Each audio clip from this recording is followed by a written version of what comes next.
A blessed good morning to everyone. Indeed, it is a privilege to be here with you and to see all of your wonderful faces. Some of you, I know I can't see those of you online, but you can see me. And my name is Wingrove Phillips, and I'll be sharing with you just a brief presentation on the Ellerton Wesleyan Holiness Church, celebrating our pastors, 1945 to 1964. Now we have a visual presentation that I believe you will be seeing as I share with you, and I hope you enjoy this presentation and you stay with me. I'll try to be short, but we're going to be capturing a number of years in the past in a short space of time, so bear with me. So just to give you a brief introduction, from 1919 to 1944, the Pilgrim Holiness Church in Barbados was led and managed by local workers and American missionaries.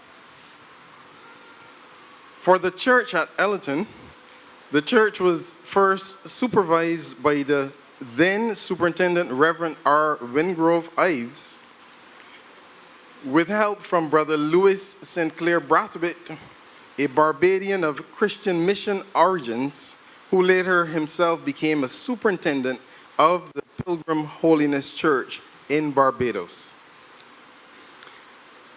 Now, this first pastor I will introduce, he's a bit dear to me, as I can refer to him more personally as Granddaddy. I didn't have the opportunity to meet him in person, as I arrived sometime after his graduation, but the testimonies all speak admirably and heartwarmingly to his life and his ministry. Reverend Hezekiah Adolphus Phillips. He became the first pastor of the Ellerton Pilgrim Holiness Church in 1945 and served in this capacity until the mid-50s. He and his wife, Sister Ethel, had migrated from St. Lucia. They had 4 children, 2 boys and 2 girls, Malcolm, Ted, Patricia, and Monica, in that order, who went on to excel in music, nursing, and teaching professions. Malcolm, an accomplished musician and teacher, he went on to play leading roles in the Wesleyan Holiness Church in Barbados. Brother Malcolm, now deceased, was married to Reverend Zinda, an ordained minister in the Wesleyan Holiness Church. Now 2 of their children, Sheralina and Wingrove, our spouses and our 4 children are serving right here at the Ellerton Church.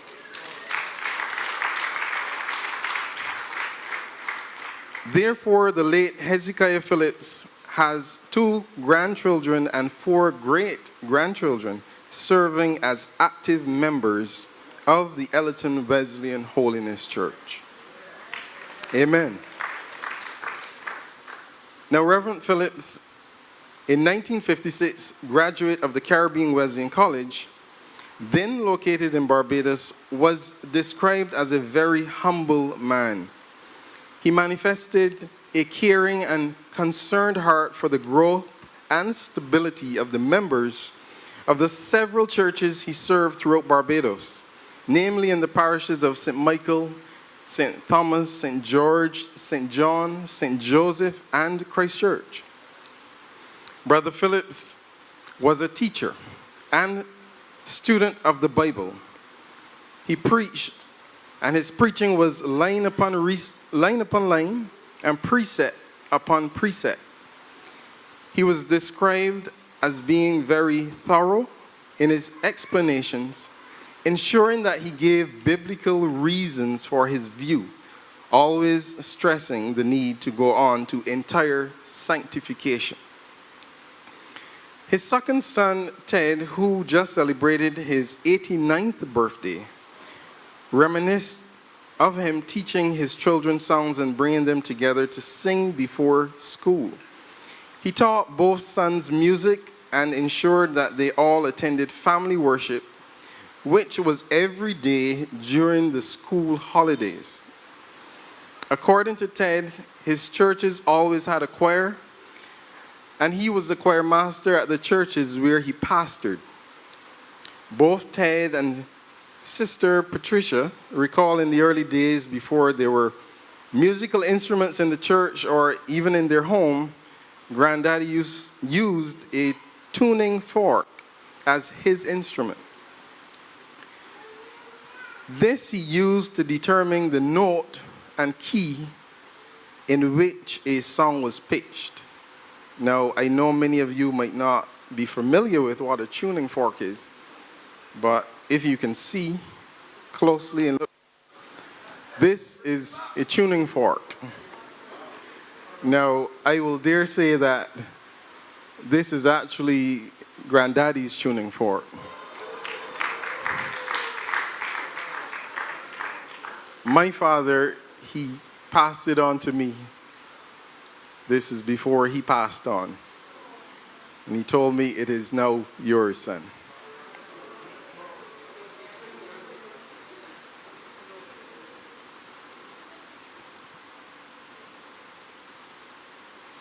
Uncle Ted, he concluded that Reverend Phillips knew how to play both the piano and the violin.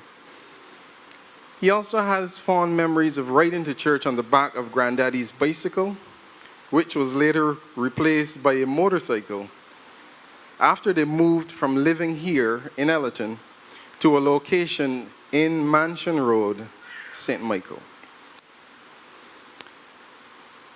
Okay, so we're going to move on next to the Reverend Alphonsa Orderson. We are indeed grateful and thankful for the ministry of Reverend Hezekiah Phillips. Reverend Alphonsa Orderson became the pastor of the Ellerton Wesleyan Holiness Church in 1957, a year after he graduated from the Caribbean Wesleyan College in 1956. Reverend Orderson served Ellerton until he took ill in 1961. It has been said that his name was reflected in his ministry as he focused on order in the church. He rode his motorcycle to church and was described as a good preacher who was strict and firm. He was married with no children. Now we move on to Reverend G. Thank you. Reverend G. Griffith. Reverend Granville Griffith, who served the Ellerton Wesleyan Holiness Church from January 1961, took up office with his wife, Sister Audrey, both 1961 graduates of the Caribbean Wesleyan College. Their first son, Bernard, was born during their ministry at Ellerton. Reverend Griffith served the Ellerton Wesleyan Holiness Church until he and his family left to serve in St. Vincent in October 1964. In a 1997 interview with the Reverend, he confirmed that when he led the church at Ellerton, there was a strong congregation there, and even then efforts were made to acquire the land at the back of the church to do some extensions. Reverend Granville was a good administrator who could motivate members to serve, and unlike his predecessors, he was not only youthful in appearance, but had a passion for the young people of the church. During his tenure, he instituted a youth organization outside of the regular youth department and youth services. This was called the Bible Youth Group, or BYG, and catered to the younger persons of the congregation. The goal was not just to integrate them into the youth department, but also into the church as full baptized members. The theme song, Christ for Me, was sung, and the theme chapter, Romans 12, was read at every session. Over time, all attendees were able to memorize the chapter. Opportunities were provided to pray, testify, and plan services. Bible Youth Group also had a business flair and functioned as a youth club with officers, namely president, vice president, secretary, and treasurer. Hence, members were taught to conduct meetings and communicate effectively. Even though the program was aborted by Pastor Griffith and his transfer to his, even though the program was aborted by Pastor Griffith's transfer to St. Vincent, history will record that there was no one available to fill his big shoes.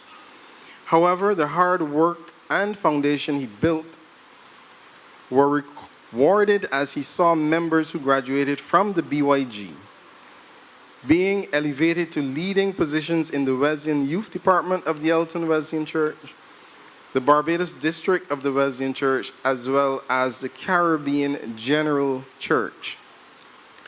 The youth development, spiritual and business, buttressed with the overall church development, resulted in the Ellerton Wesleyan Church being a leading church on the Barbados District in the 70s and 80s. Brother Granville and Sister Audrey developed long and meaningful relationships with the members at Ellerton and have remained in contact with some persons even today. This couple took time to attend all the Ellerton-related funerals long after they had left their assignment in the Wesleyan Church to minister in the Church of the Nazarene. We give it up for Reverend Griffith.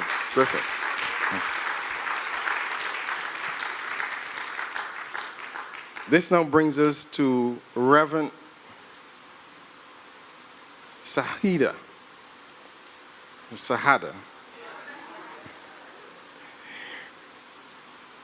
Reverend Abzil Sahada took up office in 1964 after Reverend G. Griffith left for St. Vincent and served as the interim pastor for a few months. He was a Trinidadian by birth who had come to Barbados as a student to attend the Caribbean Wesleyan College. Following his graduation from that institution in 1962, with a diploma in theology and advanced teacher's certificate, he went on to serve as the pastor of several churches on the island, as well as an evangelist. Brother Abzil was a passionate preacher and is remembered at Ellerton for his evangelistic crusades as he served the District of Barbados in the 60s and 70s. And we give it up for Reverend Abzil.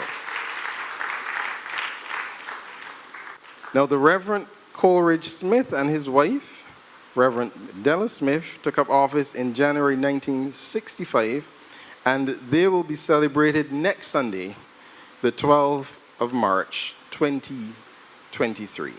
Thank you.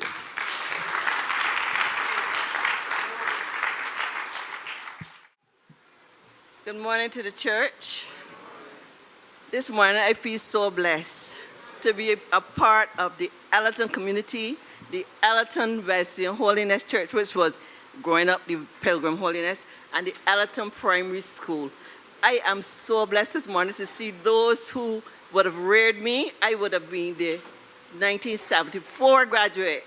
So it is a good thing.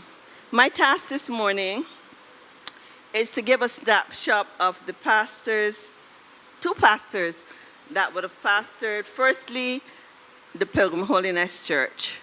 And these two pastors are the pastors that I would have been introduced to as a Sunday school child. The first pastor, I would have been less than 10, was a man. And when I was tasked with this assignment, the first thing that came to mind was, I was so afraid of that man. But as I look back, after I did a whole set of retrospect, I realized that one, being aged, even though I was less than age 10, I was chatty. I came out in a time when you weren't supposed to question things, you weren't supposed to talk back. I like to know. So I would constantly have this nudge from my mother. You weren't supposed to say that, you don't ask, and these kind of things. I think that Brother Reverend Corey Smith was placed at Ellerton Wesleyan back then for me to one, this is what it did for me. One, I had a high respect, I gained a high respect for what to say, when to say. I would not say anything. He was a lovely man, but his presence alone, you would think twice before you kind of stepped up to him. So that taught me the how and the when.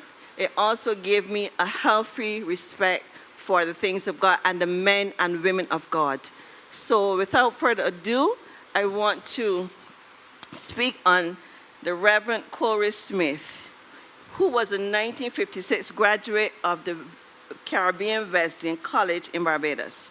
He and his wife, Della Smith, took over leadership of the then Ellerton Pilgrim Holiness Church in January of 1965.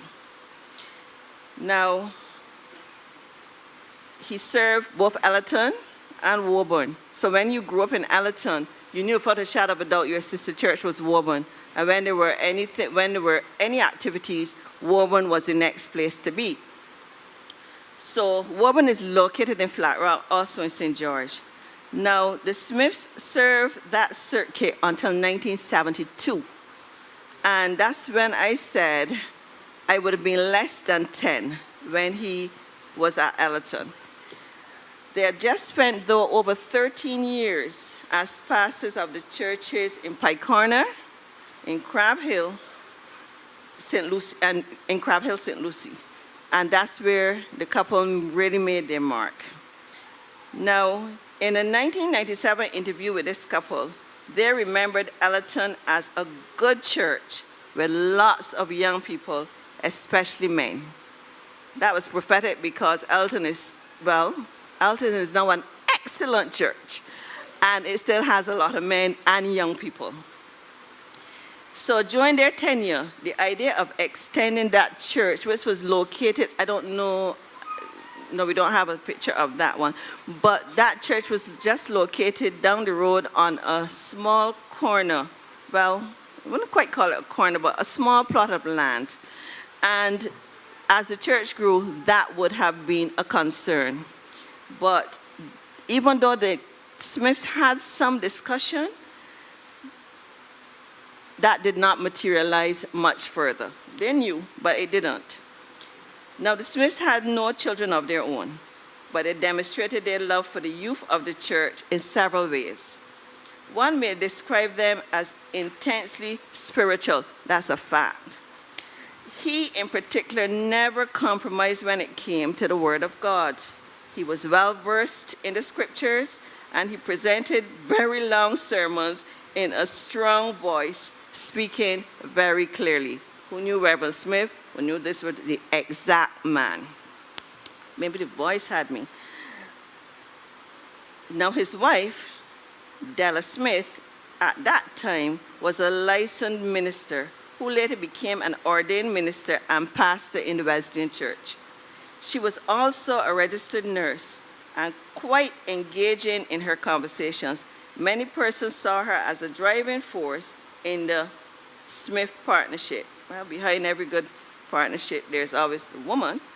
At the time when dress standards were strictly observed and many persons felt restricted by them, Della was very stylish in her dress, yet she remained within the boundaries of that strict dress code, which was established by the church. They seemed very affluent then, more affluent than the typical pastors who served during that period, even though one person remembered that he reared a few goats in the backyard for the milk and to help keep the grass from growing too tall. Now, Reverend Smith was known for his open-air services, where he introduced the horn-type loudspeakers. I don't know if the very young persons in church would know what those are, but those at that time did not being used at Ellerton. But they had a passion for outreach and an innovative and organized approach to evangelism. So, Reverend Smith would mount 2 horns on the top of his car and drive through the community playing his selection of gospel music like Jim Reeves, the Louvin Brothers, Chuck Wigan Gang, and the like. I remember the Louvin Brothers had a song, I Like the Christian Life. I remember that one. While inviting all to the spot for the open-air service. Now, this was very impactful, and it bore fruit to new members as new members were added to the church. But maybe back then, it would have been necessary to have the involvement of others. The retainment factor at that time would have been greater. Our Reverend Smith would have done well with an assistant pastor, one responsible for discipleship, counseling, and visitation. But the budget could not afford those things in those days. Now, to the youth of the church at Ellerton, the Smiths were considered very strict. He was a firm leader who did not seek any popularity. After leaving Ellerton, the Smiths led the churches at Huddersfield, Lears, and Prout. Now, we the youth now, as we get older, would identify with some things a little bit better. If you're going to be steadfast in the Word of God, if you're going to hold it dear, it's not going to be popular.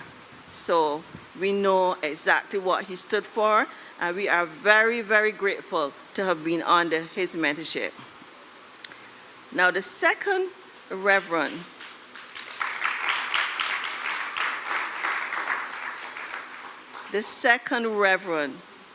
or I call her the gem. This was Reverend Ruby Christie. She was a gem. For those of us coming on the heel of Reverend Smith, the differences were stark in that, whereas there was the strictness with him, she was strict, but she had a warmth and a softness that women bring to little children. So she was by far, I had loved that woman. Anytime I saw her, it was, that's her there, but it was this same calming effect that she would have on persons. Now, she was a 1958 graduate of the Caribbean Wesleyan College in Barbados. Sister Christie took her assignment in July 1972 and served until March 1983, where she was assigned as the pastor of the Britons Hill Church. She came from a family of church ministers and educators, such as Sunday school teachers, music ministers, college tutors, and administrators, with one brother, Reverend Dr. Charleston Christie, who then went on to become the General Superintendent of the Caribbean Wesleyan Church. She herself, being a music tutor, gave private piano tutoring to some of the youth of the church and from within and outside of the wider community. Persons such as Jefferson Lashley, Henderson Bailey, Beverly King, Carlson Jimmott were some of the few who were known to be her students. Reverend Christie was the only female pastor to have served the church at Ellerton. In 1997, as preparations were being made to break ground, to commence the construction of this building, this is in 1997, she recalled that shortly after coming to Ellerton, the Lord blessed and prospered the work. Consequently, it became evident that the church needed to be either enlarged or relocated. The congregation, especially at special services, had outgrown the building, And this was worsened by the fact that the main entrance opened right onto the street opposite our minister's house. A building fund was started under her leadership to commence the move to where we are today. It was under Reverend Christie's leadership that the search for land officially began. So we're talking all the way back between 1972 and 1983. Though straight, she had a very pleasant personality and allowed the talents and the expressions of the young people of the church to explode and develop. The youth of that day remember the staging of nights of singing and drama competitions within the youth department. This led to the further development of the talents of the young people who were able to stage paid community concerts, raising money for the building fund previously established. The then very popular singing chorale, the Chandeliers, emerged during her stewardship, and the group sang all across the island at various churches and did a very successful evangelistic tour of St. Vincent. Under her pastoral tenure, the church dominated in zonal and national district youth competitions held in the Wesleyan Church, going on to represent the Barbados district at the regional level, emerging the overall winners.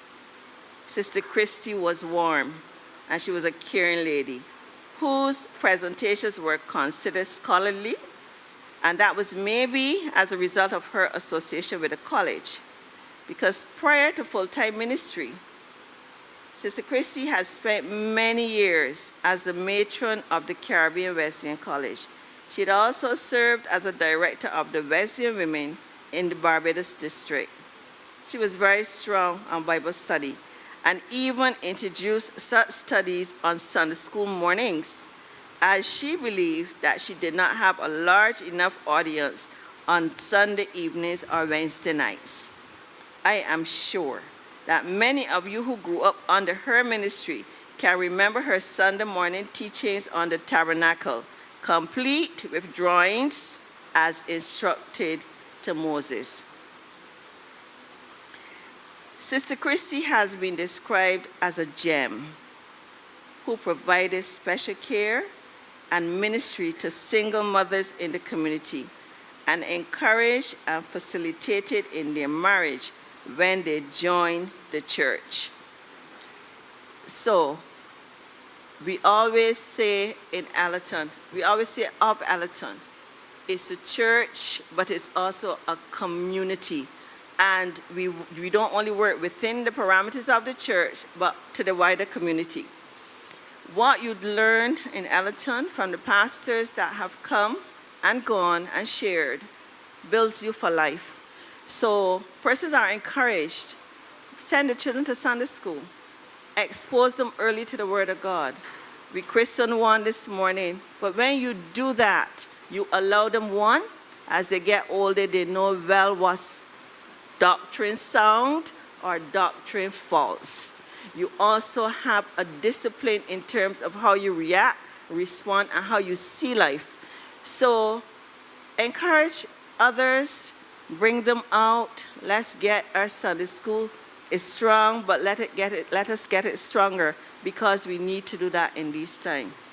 So today, as we honor the services of these ministers who would have assisted with the spiritual growth and development of the current long-standing members of Allerton Wesleyan Holiness Church, they have made a lasting contribution to the Wesleyan Holiness Church and to the community here at Allerton, as they went on to pastor several churches throughout the parishes in Barbados, and they would have also shared there what they would have done and left here. So let's put our hands together for these two great persons of God.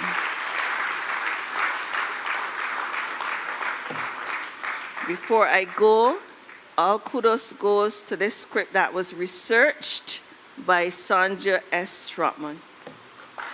Thank you. A very blessed good morning to everyone. It's indeed a privilege this morning to come and share with the Ellerton Wesleyan Church as we celebrate our pastors from 1983 until 2004. It gives me great pleasure to be able to present this script, which mainly celebrates the service of these two visionary leaders who, like me, chose teaching as a profession. I have had the honor of working side by side with these gentlemen, having served on the local board of administration, which is LBA, under their leadership. We wish to thank Sister Cheryl Cumberbatch, granddaughter of Reverend Lawrence, and Reverend Dr. Sherlyn Kelman for cooperating with us in the provision of several of the details presented here today. Appreciation must also be extended to Brother Charles Duglin. Please stand, sir. Right, he's a member of the White Park Wesleyan Church, who submitted comments in support of the ministry of Reverend Lawrence. He and his family initially accompanied Reverend Lawrence in their transition to Ellerton birth during the first 6 months. Reverend D.K. Lawrence. The Reverend Dermot Kenneth Lawrence was born on the 27th of April, 1921, one of 13 children. He was educated at the Montgomery Boys School, the Barbados Academy, and the Commermere School. A graduate of Edison Teachers Training College, he commenced his teaching career at St. Stephen's Boys School, continued at Montgomery Boys School before settling at Buxton's Boys School, where he taught for over 30 years, attaining the position of deputy headmaster at his retirement in 1976. In the interest of fulfilling his lifelong ambition, he took an early retirement from teaching and threw himself fully into Christian ministry. I remember he saying such, as soon as he retired, he's going into full-time ministry, and that he did.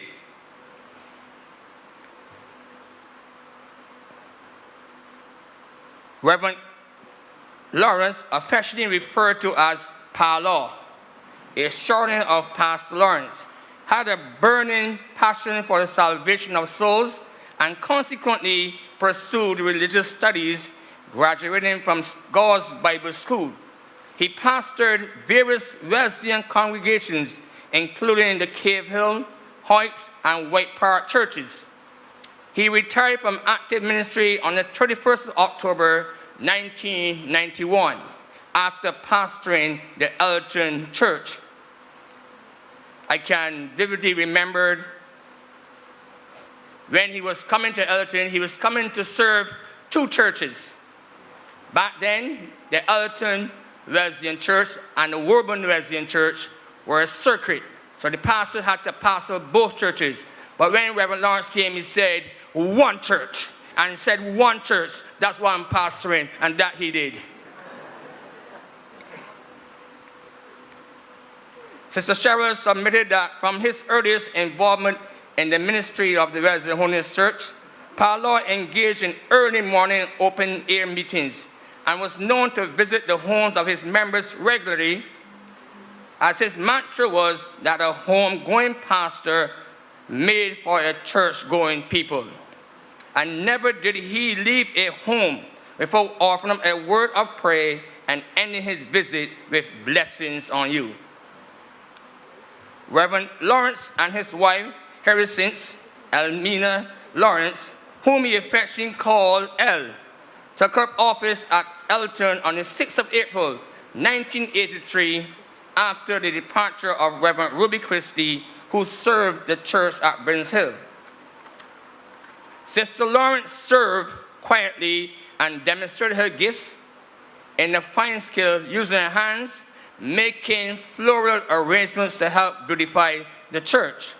The Lawrences were the parents of 7 children.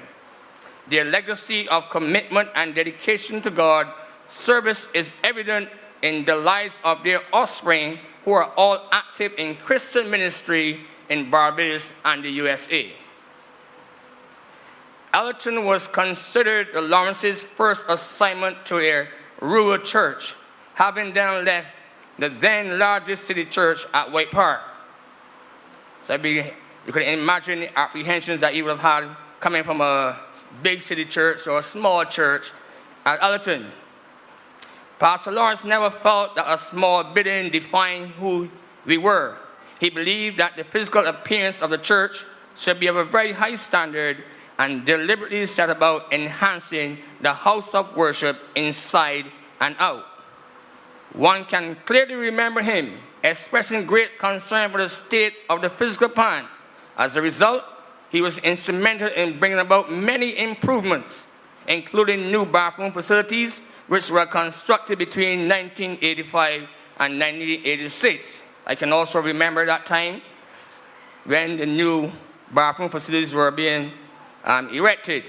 Mr. Nurse and myself, we were the ones who dug that well at midnight. Right? During the night, we dug that well so that we can have a proper facility at Allerton.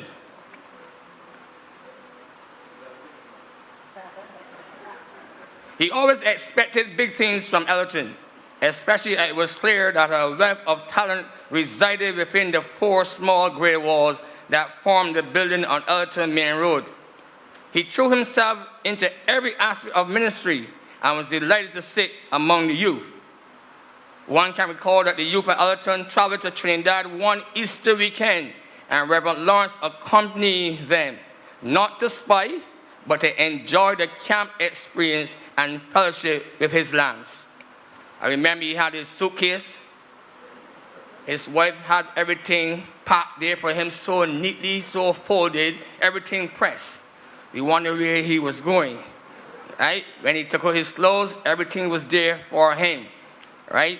And I remember that we had a great time in Trinidad, St. Augustine at school, and we enjoyed ourselves. We were not able to use the facility and the home ec, but we set up our kitchen in the corridor. Brother Rimple, he was the main cook, right? May he rest in peace. And we had a lovely time. I remember also during those times that Allerton used to have their own camps, right? The district had district camp, but Allerton we had also camps. And that's where we honed most of our skills, and all the ones who were part of that camp developed to be indeed very good members of the Allerton Wesleyan Holiness Church. His granddaughter, Shalwa, provided these facts that may have been well known about Paul's life. You would not have known these. 1, conducted lessons for all who would avail themselves of his free enterprise. A number of prominent persons benefited. Remember, school teachers back then, they offered their services quite free. Once you were able to come, they were able to teach you, and many persons availed themselves of such. But today is a different story. He played cricket with the boys in the backyard, bowled pretty good off spin, right, too. Was an excellent swimmer and often retrieved the ball in the sea when it drifted out to the outer reach of those playing. During the long summer holidays, he would often take a bunch of fellows to the sea. He was a scout master, acquired the skill of carpentry, joinery during his studies at Ursuline College. He was an efficient gardener, made some of the best homemade ice cream, made cookies in all shapes and sizes, kept a diary where he recorded important events. He said he knew solfa music, solfa ladido and all that. That's what he taught. He wrote and directed plays and choreographed action songs. Reverend Lawrence loved Allerton, and Allerton loved Reverend Lawrence. We remember his outstanding characteristics, impeccable penmanship. He was from that era, right? Very good calligraphy, and he also used to sign certificates and so on. In his infectious laugh, informative and poignant messages, and immaculate attire. Always had on his suit, three-piece suit, and so on. Reverend Lawrence was an exceptional pastor and a true gentleman. He took the ministry of pastoring to a very high standard. He transformed the Elton Wesleyan Holiness Church into one of the leading churches on the Wesleyan district. I remember even when he used to collect the missionary offering, we were up against the larger churches, White Park, Carrington's, Kew Wesleyan, which is now known as the Mount of Praise, KFL and those, but Elton was always among the big churches. I don't know how come, but we were in the big churches, and that year we took down to the district about over, I can't remember, over $10,000, and we won the banner for the first time. A little small church beating all the city churches. That's the might of the giving here at Elton. We were always a giving church. And Pa Law was so happy about that, right? He was overjoyed. He used the collegial approach that he had honed in the teaching profession to good effect. His impeccable penmanship was put to great effect when he wanted any member to undertake an assignment. Whenever he wanted someone to perform a task, he would provide that individual with a beautiful handwritten assignment. This also could be attributed to the fact that he did not hear very well and wore a hearing aid. Sometimes he used, when he wanted to tune out, I sure he used to turn off your hearing aids when he didn't want to hear you. Yes, indeed.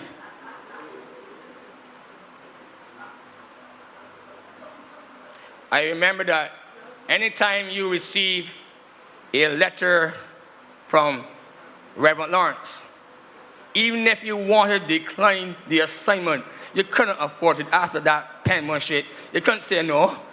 So he got everyone to do whatever he wanted. Reverend Lawrence exemplified all the characteristics of a true pastor, which are laid out in the scriptures. One thing I fondly remember about his great man of God was he would always pray with you after interacting with you on some pertinent manner. Whenever he visited your home and before he left, he would pray for you and your family. I also remember when I was youth president, he came to my home. He recognized that we were having little issues inside the youth department. He came to my home, invited me out to his car. We sat down and we talked. And after we talked, he prayed. And that helped me a lot. That showed me how kind of person, a personal person that he was. He made sure that he connected with all of his members. And I really appreciated the time that we spent together, and that helped me to be a better person and to emulate his good qualities. After his retirement on the 31st of October 1991, Reverend Lawrence and his wife, Sister Lawrence, remained members of the Elton Church, to tell you how much they loved this church. He was so very proud to see the progress of the church, both numerically and its physical development. Through the years, he remained a consummate teacher, preacher, prayer warrior, family man, and community figure. Reverend Lawrence went home to glory on August 6, 2008. Well done, good and faithful servant. I also remember the time when he had his Starlet Toyota vehicle.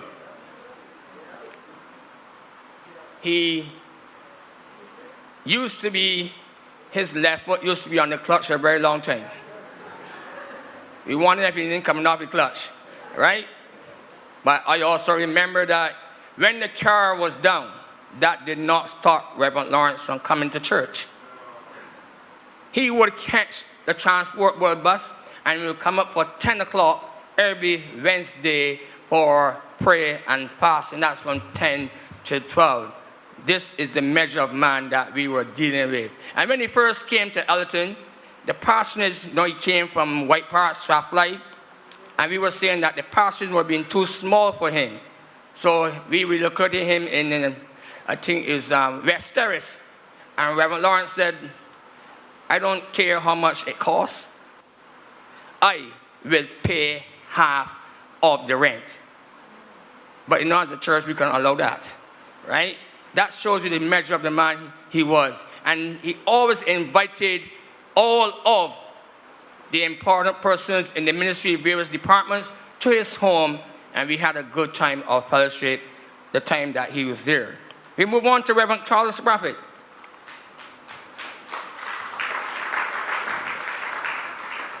At the time of Reverend Lawrence's official retirement, the late assistant pastor to Reverend Lawrence, Brother Carlos Bradford, was charged with the responsibility of transitioning the church to the new leadership of Reverend Dr. Sherlin Kelman, who took up office on March 1992. Pastor Carlos served in many areas of the Ellerton Church and was known for his many passionate contributions. He was later called to serve as the pastor of the Social Hall Church, now Dunamis Outreach Assembly of the Wesleyan Holiness Church, where he was ordained and continues to serve with his family. Reverend Dr. Sherlin Kelman. A 1980 graduate of the Caribbean Wesleyan College in Barbados, Reverend Sherlin Kelman came to the Ellerton Church in March 1992, and his then wife Jacqueline and sons Timothy and Philip. He served until his resignation in October 2004. I also remember as Brother Jefferson and my late sister Beverly were the ones who brought him to Ellerton, and we thank them dearly for bringing him to Ellerton. And also remember, the older folks were saying, "We getting a doctor, boy," right? We getting a doctor. That's what they were so ecstatic about.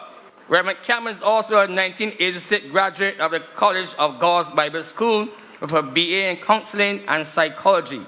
In 1987, he graduated from the University of Cincinnati with a master's degree in education, psychological foundations. In 1996, he gained a doctorate from the University of Cincinnati, ED.D, for psychological foundations, developmental psychology, and counseling. A youthful, passionate, and energetic leader. He is the first pastor in our Legend series who is still alive today and has sent the following greetings, and I quote: "A charge to keep I have, a God to glorify, a never-dying soul to save and fit for the skies. To serve the present age, my calling to fulfill. Oh, may all my powers engage to do my master's will. Help me to watch and pray, and still on thee rely. Oh, let me not my trust betray, but press to realms on high." These words penned by Charles Wesley have been a source of challenge and comfort as I endeavor to fulfill the mission which I believe God called me to. When I accepted the call to serve as pastor of the Ellerton Wesleyan Holiness Church in the early 1990s, I had the privilege to be the pastor when land was purchased, and this sanctuary in which you now worship and celebrate your 100th anniversary was built. But I stood on the shoulders of those who years before me conceived the idea to build a new church to house the growing Ellerton congregation. I was also blessed to draw on the members and friends of the church who gave of their talents and skills for many years to ensure success of the building project. Those years remain the most memorable and cherished years.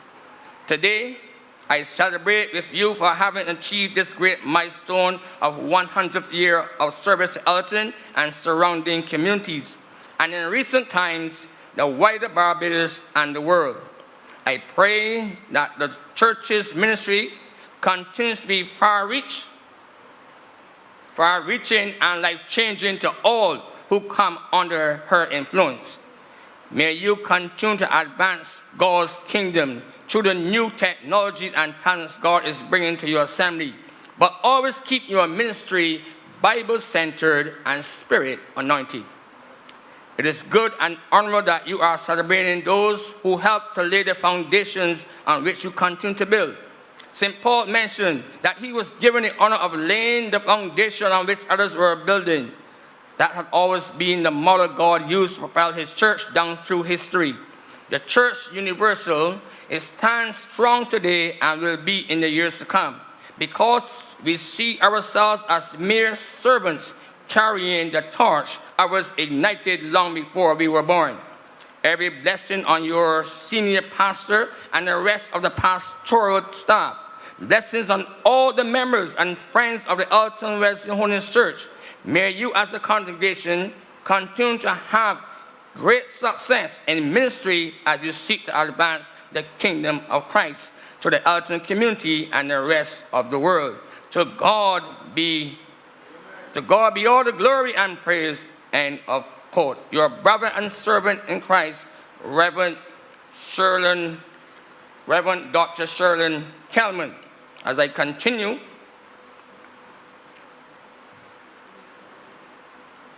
Reverend Dr. Sherlyn Kelman was a very meticulous pastor who was always immaculately dressed. He is very tall in stature, over 6 feet. He was greatly loved by the congregation at Ellerton and was a source of inspiration for the youth of the church in particular. He was known to lead some very in-depth, robust, and thought-provoking interactive Bible studies. He loved to preach the words surrounded by his books.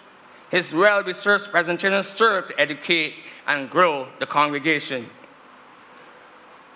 When he came to Bible study, he had a number of books right there. Anybody can come and check them if you wanted any more clarity.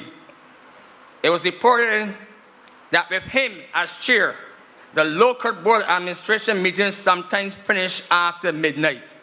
I had to endure those. As he took his time to plan and strategize for the work at Ellerton. This tall, articulate, and well-built pastor had the stance of a fast bowler and walked just as swiftly. You couldn't keep up with him at all. He leaped into the work of growing the building fund and moved swiftly to execute the building project. It was under his leadership that this building for the Alton Wesleyan Holiness Church was constructed here at Ulysses Lasty Road. As pastor, he took on the massive task of overseeing the construction of this beautiful edifice in which we presently worship.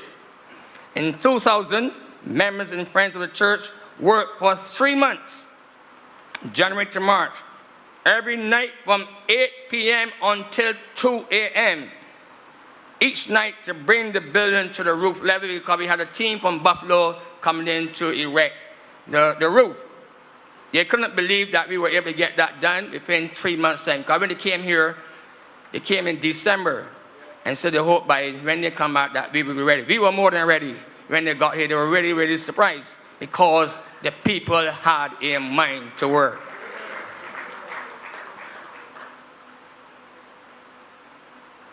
Reverend Kelman laid down his books and he took up his tools as a laborer in this project. He led from the front. I remember also leading from the front and whatever community tasks the church undertook during his tenure. The men used to be, whatever activity we embarked on, we worked a number of activities throughout our community, and Reverend Kelman, he was there dressed in his rubber boots, long sleeve shirt, gloves, and always first on the job. In 1 Corinthians 3, verse 6, Paul says, I planted the seed, Apollos watered it, but God has been making it grow. Thank you, Reverend Kelman, for committing yourselves to the work of the Lord and for facilitating the growth of his church. In conclusion, today we honor the service of these ministers who have assisted with the spiritual growth and physical development of the Alton Wesleyan Holiness Church. Thank you for your service.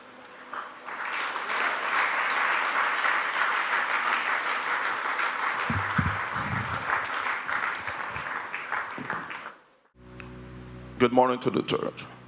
Morning. Today we conclude our presentations on the pastors and their assistants who have served the Elton Wesleyan Holiness Church over the past 100 years. We will now focus on the period 2004 to present day with reference to Reverend Ainsley Griffith and Reverend John Sargent. It was during this period, for the first time, senior pastorship was introduced at Elton. The Reverend Ainsley Griffith and our present pastor, the Reverend Theophilus Trotman. Assistant pastors were appointed to lead identified specific ministries of the church. Concerning Reverend Ainsley Griffith. Reverend Ainsley Griffith was assigned as supply pastor and assumed office on the 1st of November 2004 with his wife, Sister Dolores Griffith. They initially served for 6 months, which was later extended until the end of October 2005. Reverend Griffith was officially appointed to the position of senior pastor from the 1st of November 2005 and held this position until October 31st, 2009, therefore leading the Elton Wesleyan Holiness Church for a period of 5 years. Reverend Ainsley commenced his career as a day school teacher in 1972, receiving a teacher's certificate from the Eardiston Teachers Training College in 1974. He later entered the Caribbean Wesleyan College in Barbados and graduated in 1978 with a diploma in Christian theology. Some of his other qualifications include a certificate in psychology, interpersonal relationships, and communications from the School of Continuing Studies, University of the West Indies. He has 2 associate degrees in applied arts from the Barbados Community College, one in psychology and the other in mass communication. In 2006, he attained a Master of Science degree in Christian Counseling and Psychology from the Georgetown Wesleyan University of the Americas. Reverend Griffith is a trained counselor with training and experience in family life, premarital, marital, drug addiction, counseling, critical incidents, and management of stress. He's a leader coach with a track record of assisting organizations in developing and training their leaders. Prior to his assignment at Elton Wesleyan Holiness Church, his pastoral charges include assistant pastor at the Sargents and Lodge Road Wesleyan Churches, 1976 to 1978. Pastor of the Spicetown and Wynn Wesleyan Churches, 1978 to 1982. Pastor of the Chalk Monk Bashable Wesleyan Churches, 1987 to 1989. And pastor of the Carrington Wesleyan Church, 1989 to 1999. During the 1983 to the 1989 period, he established and directed the Wesleyan Counseling Center in Barbados. Reverend Griffith stated that in the Elton experience, God granted him wisdom and revelation in the knowledge of his Son, Jesus Christ, the head of the church, who enlightened his understanding so that Elton Wesleyan could know the hope of his calling, which was to make it a lighthouse to the world. Under his leadership, the church made considerable progress, spiritually, financially, and numerically. One of the structures Reverend Griffith put in place in 2005 was the Ministry of Church Administrator to deal with matters of an administrative nature. This initiative permitted the pastor to focus on the overall management, prayer, and the ministering of the word concerning the church.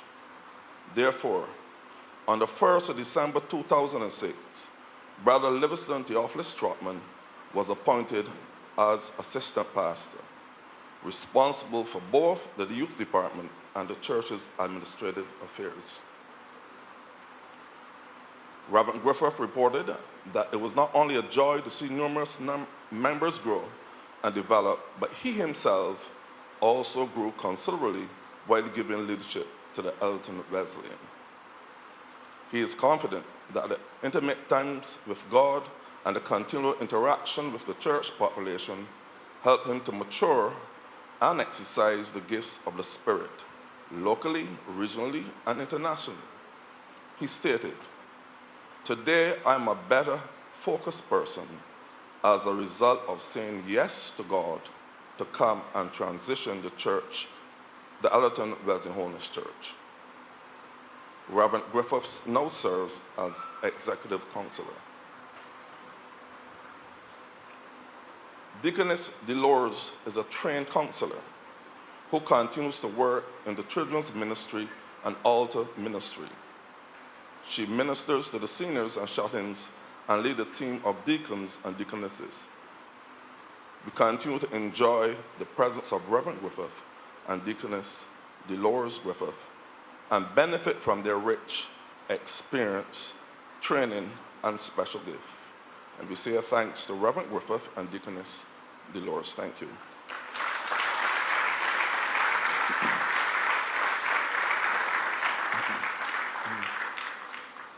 Concerning Reverend John Sargent. For 30 years, Brother John was a member at the Gospel Hall Assemblies in Barbados, where he developed a love for Bible study, teaching Sunday school, and preaching. In 2001, he and his wife Valerie and children Dwayne and Janessa joined the Elton Wesleyan Holiness Church. Pastor John Sargent was appointed by the Reverend Ainsley Griffith as an assistant pastor with special responsibility for the men's ministry and served during the period 2008 to 2009. He subsequently was called as supply pastor to the Prospect Wesleyan Holiness Church and was installed there on the 20th of March, 2010.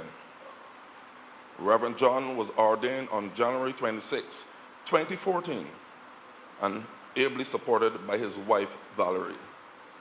He continued to serve as supply pastor of the church at Prospect until his retirement in 2021. Pastor John has completed a theological diploma with the Christian Education Department of the Wesleyan Church in Barbados, a Master of Arts in Christian Ministry with a minor in Christian Counseling from the Wesleyan University of the Americas, and a bachelor's theological program at the Codgerton Theological College. During 2022, we are again welcome Reverend John and Sister Valerie as members of our congregation. This morning, we say a thanks to Reverend John and Sister Valerie. God, may God continue to bless you.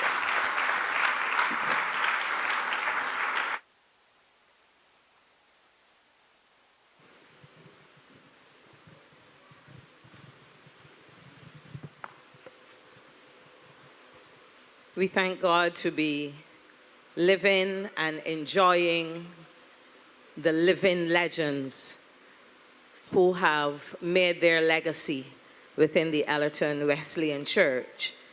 And today we continue with our senior pastor, Reverend Livingston Trotman. Brother Livingston Trotman has been involved in the work of the church from his early youth, having held several leadership roles growing up at the Welch Village, now Victory Wesleyan Holiness Church. He also served as the youth president, where he led the youth of the church in Barbados and St. Vincent. He joined the Allerton Church at the end of 1994 with his wife Sonja and daughter Chanel and son Theo. Their son Travis was born into the Allerton family in January of 1995. Pastor Livingston Trotman has been serving as a minister of religion since 2006, after retiring from a successful 25-year career in banking, followed by some experience in business management.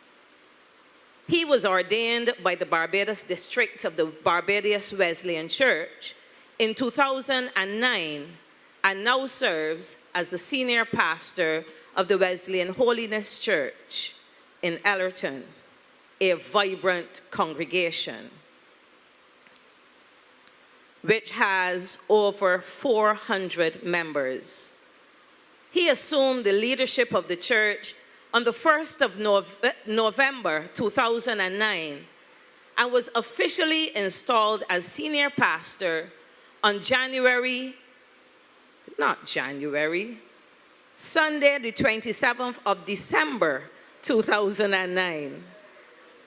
Prior to his appointment as senior pastor, he served as the church's assistant pastor with responsibility for the youth, as well as full-time church administrator and youth pastor.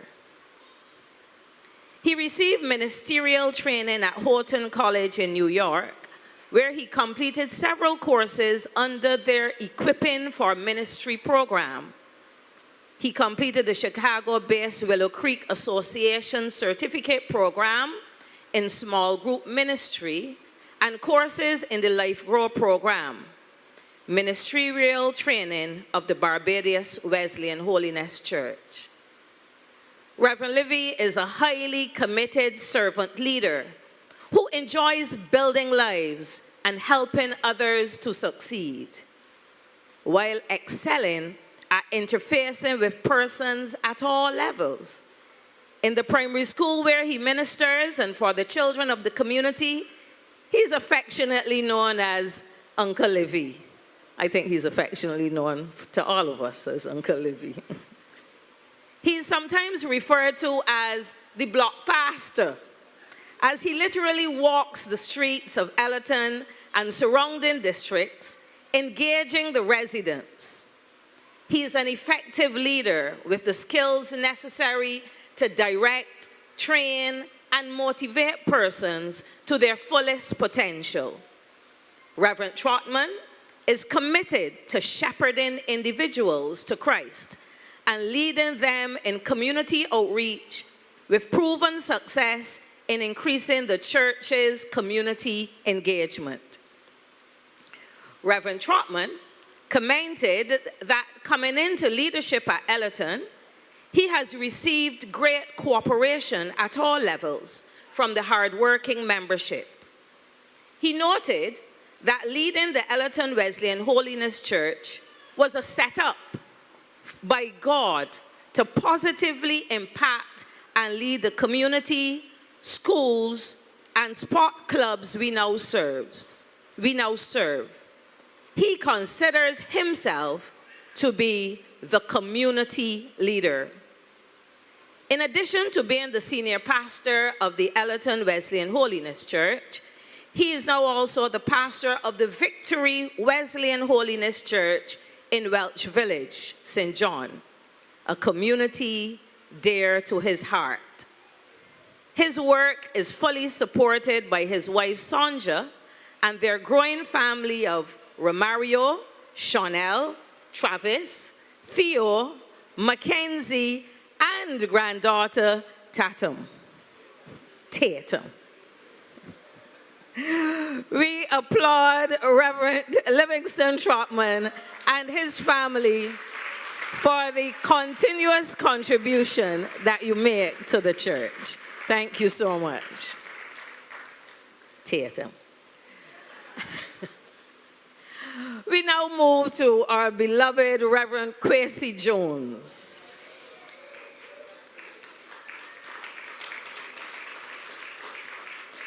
He has a fan club in the house. Reverend Kwesi Jones was first granted ministerial license in 1996 after graduating from the Guyana Wesleyan Bible College with a diploma in Christian ministry. He has served in many offices in his homeland, Guyana. While at the Charlotte Street Wesleyan Church, some of the positions he held are Sunday school teacher, Sunday school superintendent, youth pastor, Christian education pastor, and assistant pastor. At the Guyana district level, he served as a member of the district Sunday school committee, member of the district board of Christian education, district youth pastor, and a member of the extension of evangelism and church growth committee. This 2017 graduate of the Indiana Wesleyan University has also helped to pioneer One Church while serving in Guyana. He's a practicing accountant at the CARICOM Secretariat. On migrating to Barbados in 2008, he and his family eventually made Ellerton Wesleyan Holiness Church their church home. We remember that. At the Ellerton Church, he has served as youth pastor from January 2010 to June 2021 and was an integral member of the church's finance committee. At the Barbados district level, he served as the district secretary of extension and evangelism from February 2019 to January 2021 and is currently a member of the District Board of Administration. Reverend Kwesi Jones, who was ordained on the Barbados District in 2017, is currently serving as the pastor of the Cave Hill Wesleyan Holiness Church. He remains passionate about Christian education, and he gets excited seeing growth and change in people's lives. He's the husband of one wife, Dr. Francine Broman Jones, and the father of 3 children, Isabel, Eva, and Johanse. They have all actively served with him to enhance his ministry here at Ellerton and now doing so very much at Cave Hill. His favorite verse that he believes has made him the person he is today is Joshua 1:8.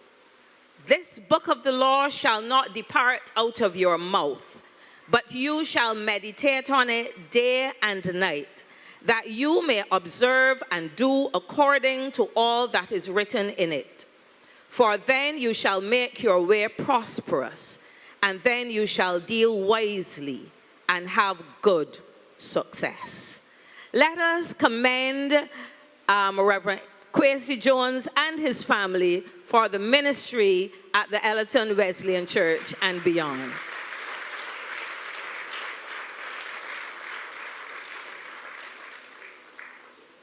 We now have the young boy in the group.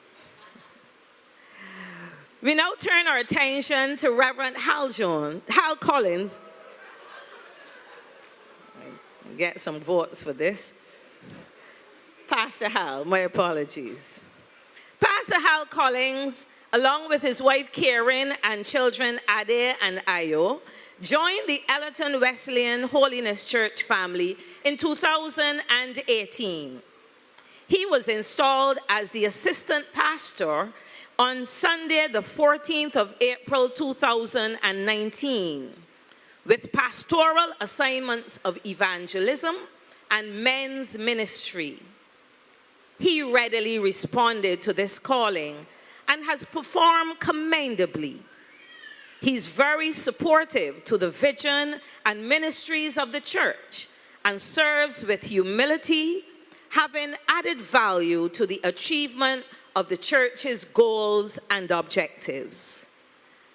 The Reverend Hal Collins was ordained in a ceremony at the Ellerton Wesleyan Holiness Church on Sunday, the 18th of October, 2020, following his elevation to elders' orders at the District Wesleyan Holiness Church Conference in January 2020. He is currently serving as our assistant pastor at the Ellerton Wesleyan Holiness Church. Previously, He served as pastor at the Victory Wesleyan Holiness Church from July 2016 to January 2018. He is a former district director of Wesleyan Men, having served from 2010 to 2015, a period that I recall the district men really doing well. Thank you, Brother Howe. Reverend Collins is a draftsman by profession with over 30 years' experience in the field. He's currently also self-employed, offering a range of services in the construction sector. These range from property evaluations to project management and construction services. Reverend Howe possesses a diploma in Christian ministry from the Wesleyan Holiness Church in Barbados and is a graduate of UWI Cave with a BSc degree in economics and management. He is a certified John Maxwell speaker, coach, and leader. He believes in the principle of pursuing purpose and has committed his life to assisting men and women in identifying and fulfilling their God-given potential. Let us applaud Pastor Hal Collins and his beloved wife and family for the significant contribution that they are making to the church at Ellerton. Thank you very much, Sister Karen. And we know Ade and Ayo are here as well. Ayo, Ade, all right, thank that to him. Now, it is my honor to invite to join me here on the platform for a brief presentation, Reverend Hainsley Griffith and Deaconess Dolores Griffith. Let's applaud them as they come.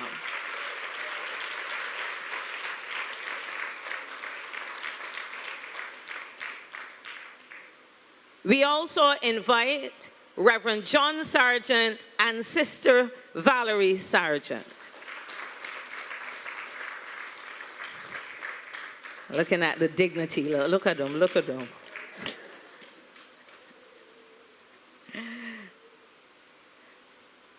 We also invite our senior pastor present, Reverend Livingston Trotman. I think we have to make apologies for Sister Sonja, but I'm sure Livy will represent adequately this morning.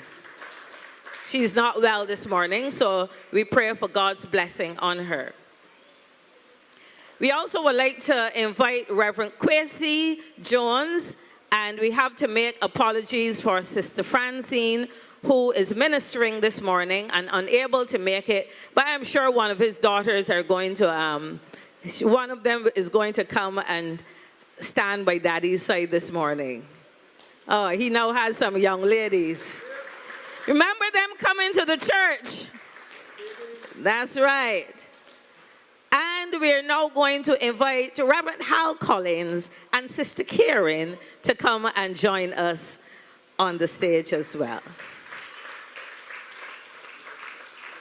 I believe some presentations are going to be made at this time, so I will move myself out of the way and I will give way to the living legends. Thank you.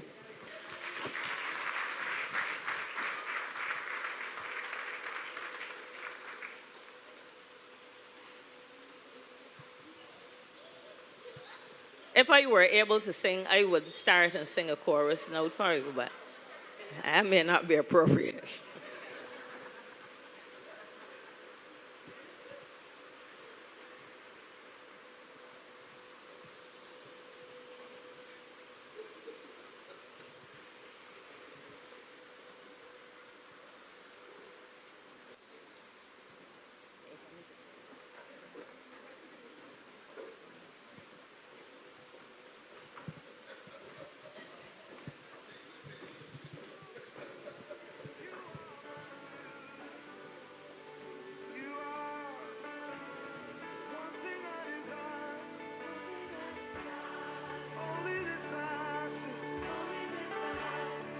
Just to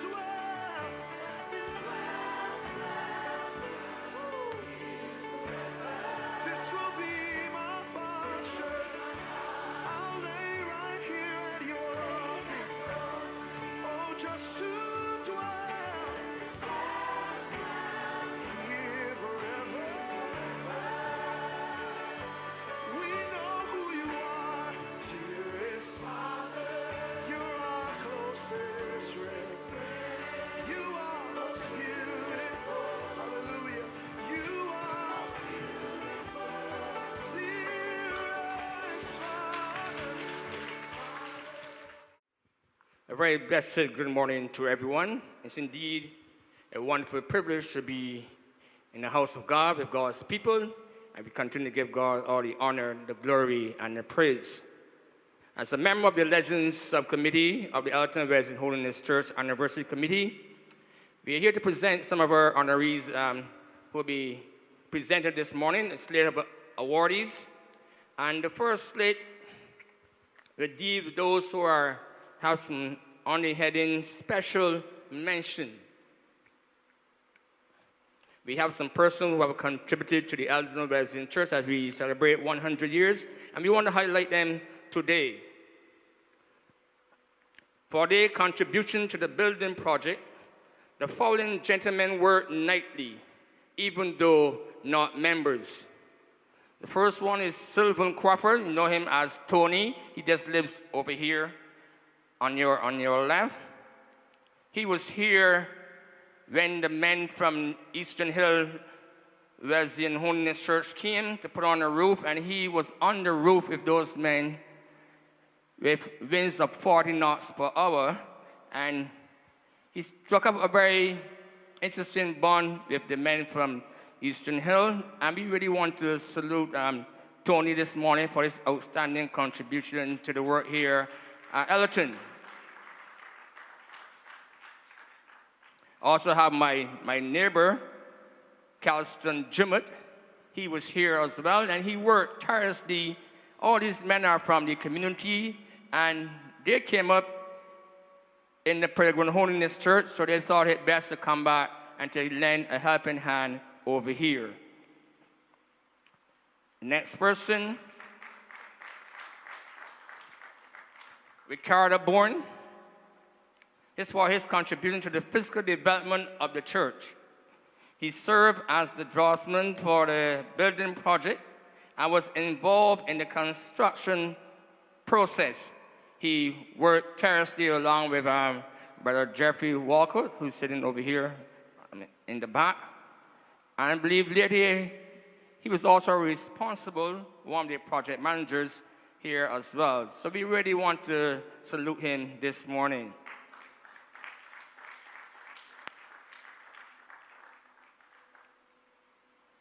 Then we come to the work teams. There were two work teams from the Eastern Hills Wesleyan Holiness Church in Western New York who visited and voluntarily worked on the construction of the roof.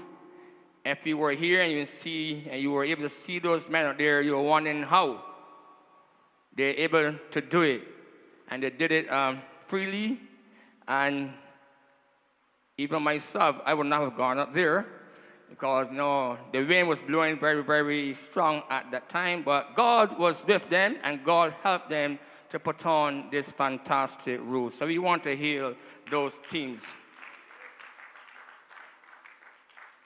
Well, we move on to the second category. We have some service heroes,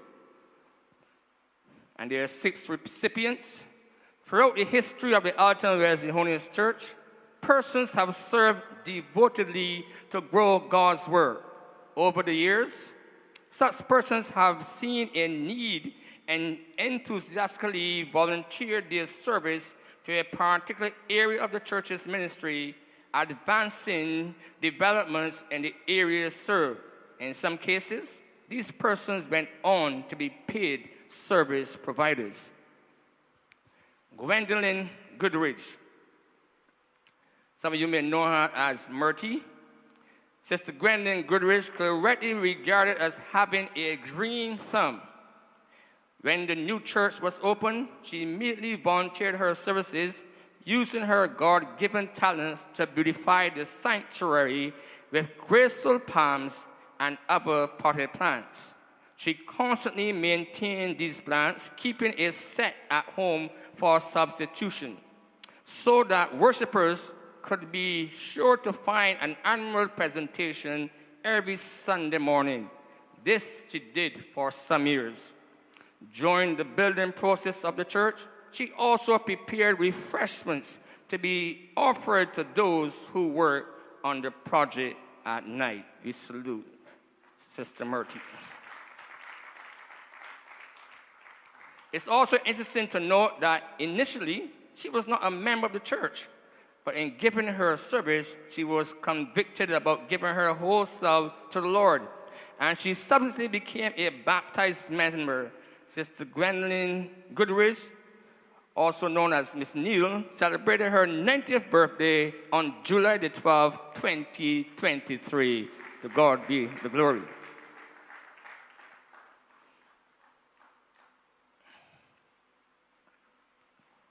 Next person we have is Joshua Carter.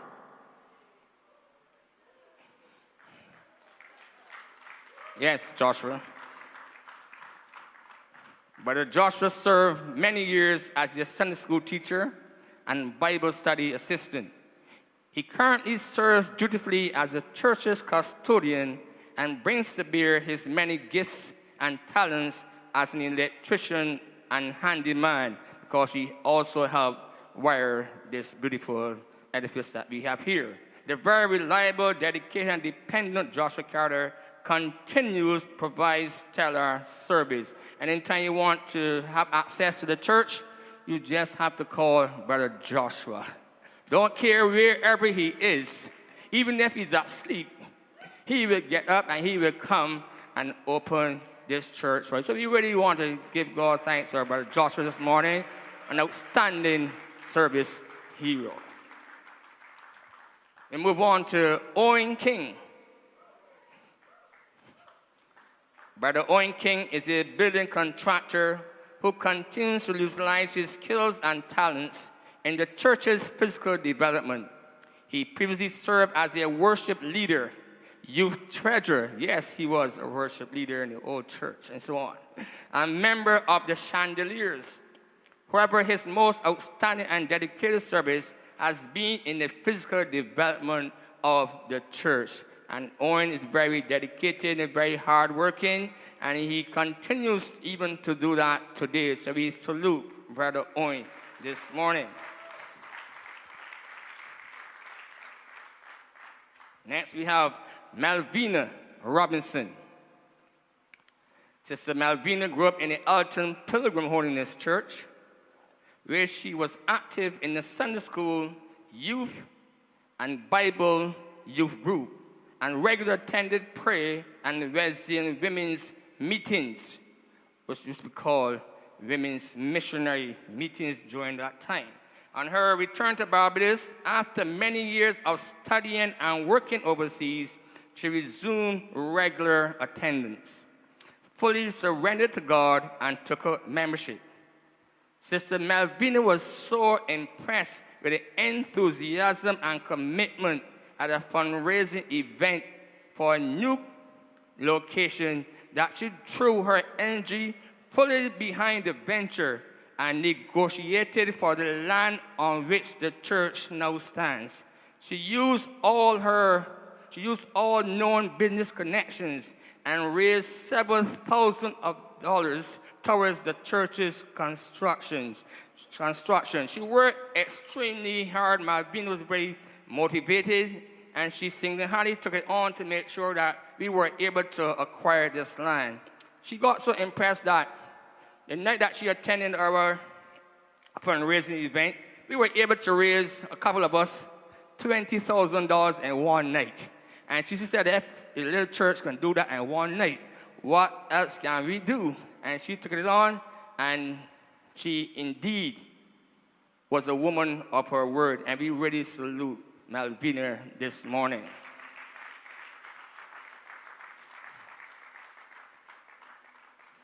I believe that when we acquired the land, we're shipping and trading, and she negotiated. I think we were given, we had 1 acre of land, and we got that land for around $40,000. Would you believe that? Right? I believe it will cost over $150,000. And we got it at that time because God indeed was good. Right? We move on to her friend, Arlene Miller.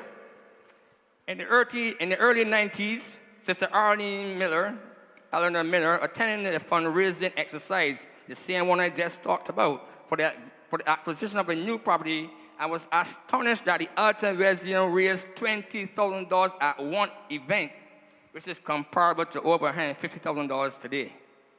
Arlene was so stimulated by this process, this success, that she, along with the late Sister Melvina Roberts, activated their expertise and business contact to expedite this venture. She was tasked with mapping the trail of the legal documentation. Her efforts were rewarded by the mysterious discovery of missing documents sitting on the desk of the church's attorneys. Arlene later officially joined the Church of Jesus Christ and became a covenant member of the Elton Church, where she was elevated to serve on the local board of administration. She was also appointed a member of the building committee. Sister Arlene worked each weeknight during the construction process from approximately 7 p.m. to midnight. She worked in the building exercise from the groundbreaking ceremony to the completion, and we honor Sister Arlene this morning. Yes, these ladies came in and they worked extremely hard. No one was left out. The women were involved over in steel bending and such like, and everybody worked. As he said, we came from 8 o'clock and we knocked off at 2 o'clock, got a little sleep, got up and went to work, and came back the next evening. We continued with Brother Andre Sobers. Brother Andre Sobers, known as Brother Dre, became a member of the Elton Wesleyan Holiness Church in 2004 and soon began to serve as singer, keyboardist, bass guitarist, and at times drummer. After volunteering his services for many years, Brother Dre joined the staff of the Elton Wesleyan Holiness Church on June the 1st, 2011, in a newly created position of music director with responsibility for developing the worship teams, the arts, special ministry, band, and choral of the church. His assignment also includes giving spiritual guidance to the schools adopted by the Elton Wesleyan Holiness Church, the St. George Secondary School, my alma mater, and Elton Primary School, also my alma mater. He served both schools by conducting prayers, counseling, preaching, and helping to prepare the students for graduation and other special functions. Andre made many recommendations to enhance his area of responsibility, including backdrop changes for the church. As you see here, developing the technical support teams, creating a tech booth, and introducing the stage lighting system. He was resourceful and connected the Elton Wesleyan Holiness Church with other singers, musicians, technicians, ministers, and ministries. His invaluable contribution in training musicians not only served to strengthen their skills in music, but also gave high-quality worship to God. With the introduction of live streaming of the church's services in 2020, Brother Dre facilitated assembling a team of persons to support and execute a quality product for the viewing and listening audience. Even during that time of live streaming, during the pandemic, they were here every Sunday, right? Trying to get the word of God out to the members and those who were viewing. So we really want to give thanks for all that he was able to do.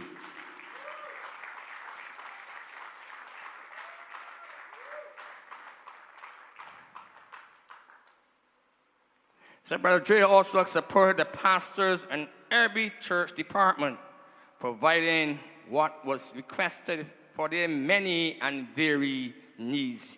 He touched and ministered to a wide cross-section of members and friends of the church and the wider community, challenging young people during street ministry to surrender their lives to Christ was also one of his passions. He gave his best to the Master, our Lord Jesus Christ. May the Lord continue to add blessing.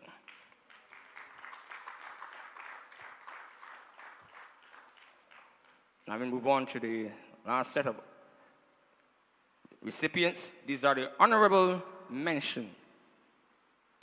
We have Papa and Mama Alcock.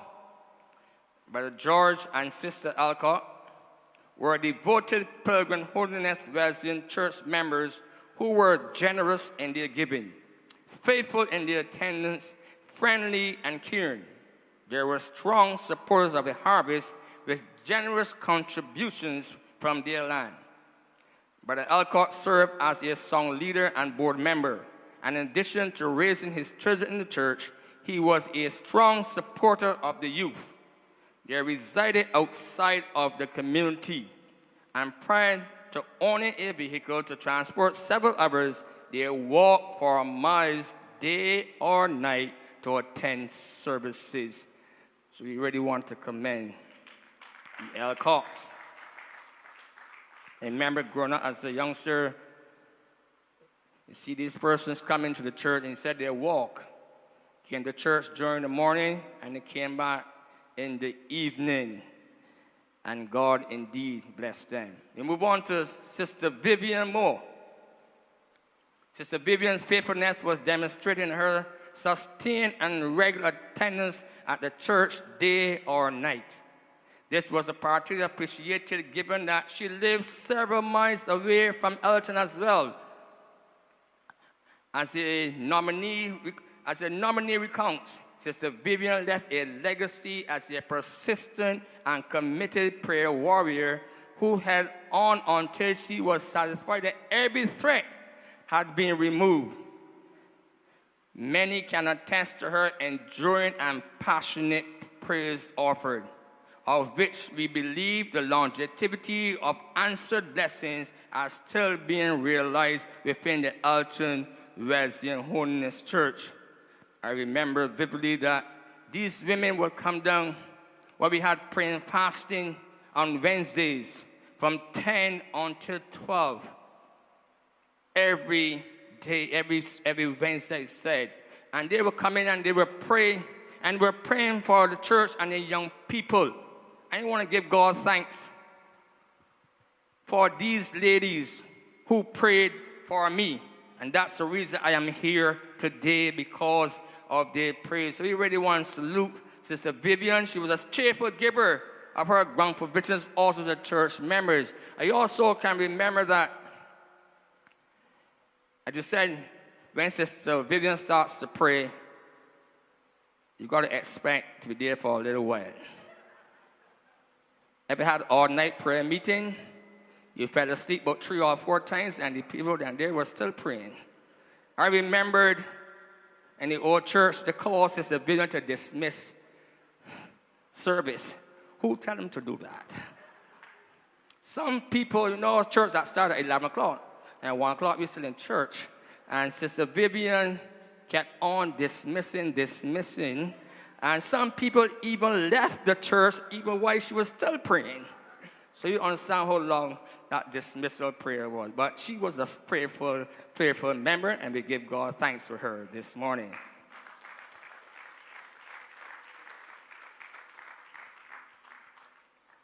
Sister Monica Moore, my mother. Our dearly departed Sister Monica was a dedicated member of the church, a prayer warrior. That's where I got mine from. Choir member and member of the adult Sunday school class, who was regular in her attendance and supportive of all activities. She was a selfless and cheerful giver. She resided next to the parsonage and dutifully and voluntarily looked after the pastors who served the church. You could have seen my mom in church dancing all the time and giving thanks to God.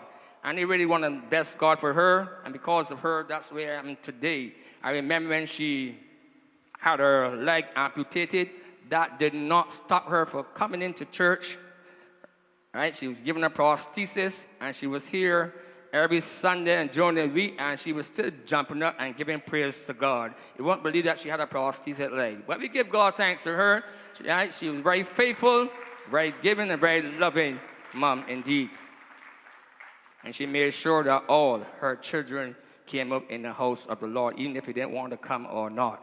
We had to be there. And move on to Sister Clarice Robinson. We used to call her, young people, Sister Robbie. Sister Clarice was a Sunday school teacher and a prayer warrior she contributed faithfully to the missionary offering. Sister Clarice had a pleasant disposition and willingly contributed to the youth. I can say that also we were a recipient of her goodness. We would go over to her home as young people, and she would give us some of her things she had there, and we enjoyed them tremendously. And she also took time out to give us advice as young men, how to come up in the house of the Lord, and also how to live our lives for God. So we want to salute Sister Clarice Robinson this morning. Coming down to, seeing the photo projected there on the screen, Sister Robinson is surrounded by her children, and she's in the middle, who were all raised in the then Pilgrim Holiness Church. Now we move on to the penultimate person this morning, Sister Editha Sinclair. The late Sister Editha was faithful and generous in all aspects. She served as Wesleyan Women's Director and in other areas of this ministry. Sister Editha was also a Sunday school teacher, prayer warrior, and missionary leader. She was a keen fundraiser for various church projects as well. As said, she was one of those prayer warriors who came down on Wednesday and prayed dutifully for this church that God will continue to bless us. And finally, we have Brother Stanley Stewart. Brother Stanley was the local preacher and was well known as an expositor of the word. He was a good example among the men and was well regarded. He was a butcher. Brother Stanley willingly supported the harvest with ground provisions. As I say, he was one of our local preachers. And when it was time for Brother Stanley to deliver the word on Sundays, you couldn't expect to be there for a while. Because he came with his suitcase, right? He had a tashi case. He put it there by the altar, took out his handkerchief. He was very meticulous, well dressed, right? Took out his glasses, cleaned them, and put them on, and get ready to preach. And you know, he was there for over an hour. But I said he was a great expositor of the word. And because of his teaching and his preaching, we are here today. So we want to give God thanks for all these honorees this morning for their outstanding contribution to the Alton Wesleyan Holiness Church, and may God continue to bless indeed. Thank you very much. Thank you very much, Brother Ryan. I see what has gone before this morning is so appropriate for what will now follow. Those are the future. We're going to look at the past.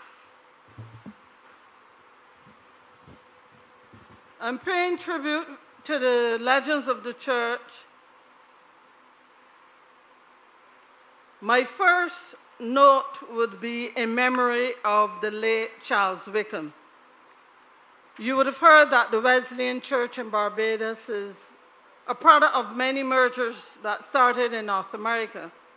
There was a 1922 merger of the International Holiness Church with the Pilgrim Church, and as a result, in 1923, the Pilgrim Holiness Church was officially formed in Ellerton. For Barbados, it started way back in 1912. So in 1923, when the Pilgrim Holiness Church was started in Ellerton, that same year, the Pilgrim Holiness Church merged with the Emmanuel Mission Church. And from that Emmanuel Mission Church came Brother Charles Wickham.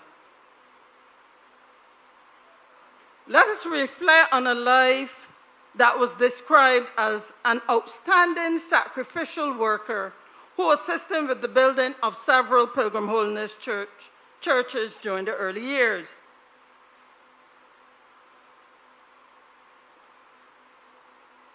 In a 1997 interview with the late Sister Hortense Rock, she spoke about the church being built with labor from the men of Ellerton And she remembered Brother Charles Wickham, who even removed the partition from his house to complete the ceiling so that the building could be completed and the work of the church continued. So after coming over as a leader with the Emmanuel Mission in Ellerton, when the church was officially formed in Flat Rock, St. George, the church we call Woburn, Brother Charles Wickham was assigned to pastor the Woburn Church in Flat Rock. It is reported that he had never had the privilege of attending school, but was taught by the Holy Spirit to read the Bible, and he excelled in the knowledge of the Word of God, which he preached for 69 years, of which 45 were spent in pastoring.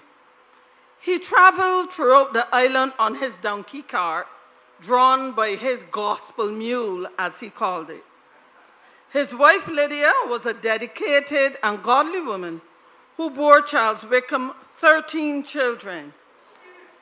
One of his sons, the late Irwin M. Wickham, who became the district superintendent of the Wesleyan Holiness Church, and he was the first local district superintendent.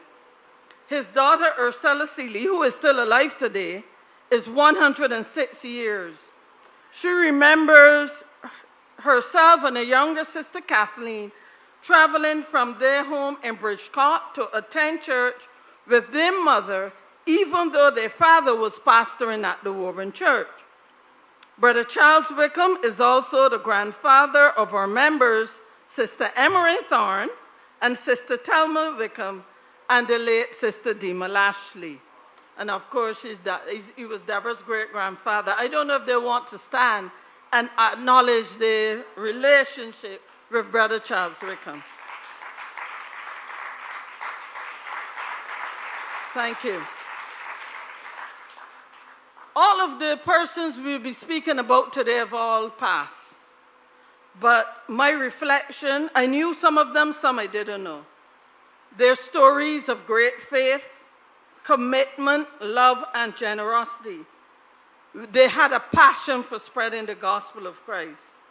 We who were raised in the church can testify to their commitment to seeing us go in the right direction. Let us continue with Brother Hubert Murrell. Again, 1923, we needed a building. A building was needed for the merger because the building was very small that brought together the Emmanuel Mission and the Pilgrims. Brother Hubert Murrell, he was the church secretary, and he lived on Ellerton Main Road. And he gave piece of his land for the church. In a history book I read about the Wesleyan Church, Reverend Wingrove Ives, he said,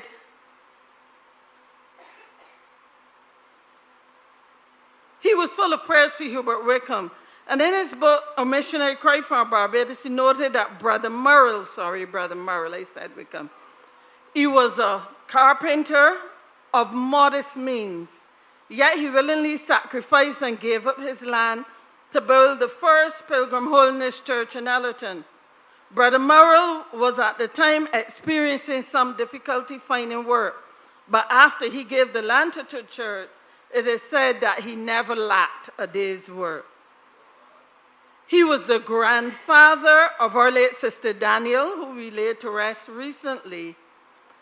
And of course, then he was the great-grandfather of Michael Daniel. He was also the grandfather of Darren Brooks, Linda Brooks, and several other descendants who worship with us today and continue the development work started by their ancestor, Brother Hubert Murrell. Again, we can acknowledge the relatives of Hubert Murrell who are here today.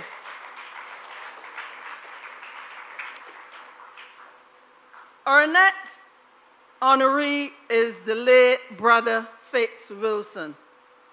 Brother Fitz Wilson came from an area called Danny's Land, so he wasn't really from Ellerton. But in those days, they walked the miles to be at church. Brother Fitz Wilson was a Sunday school teacher and local preacher.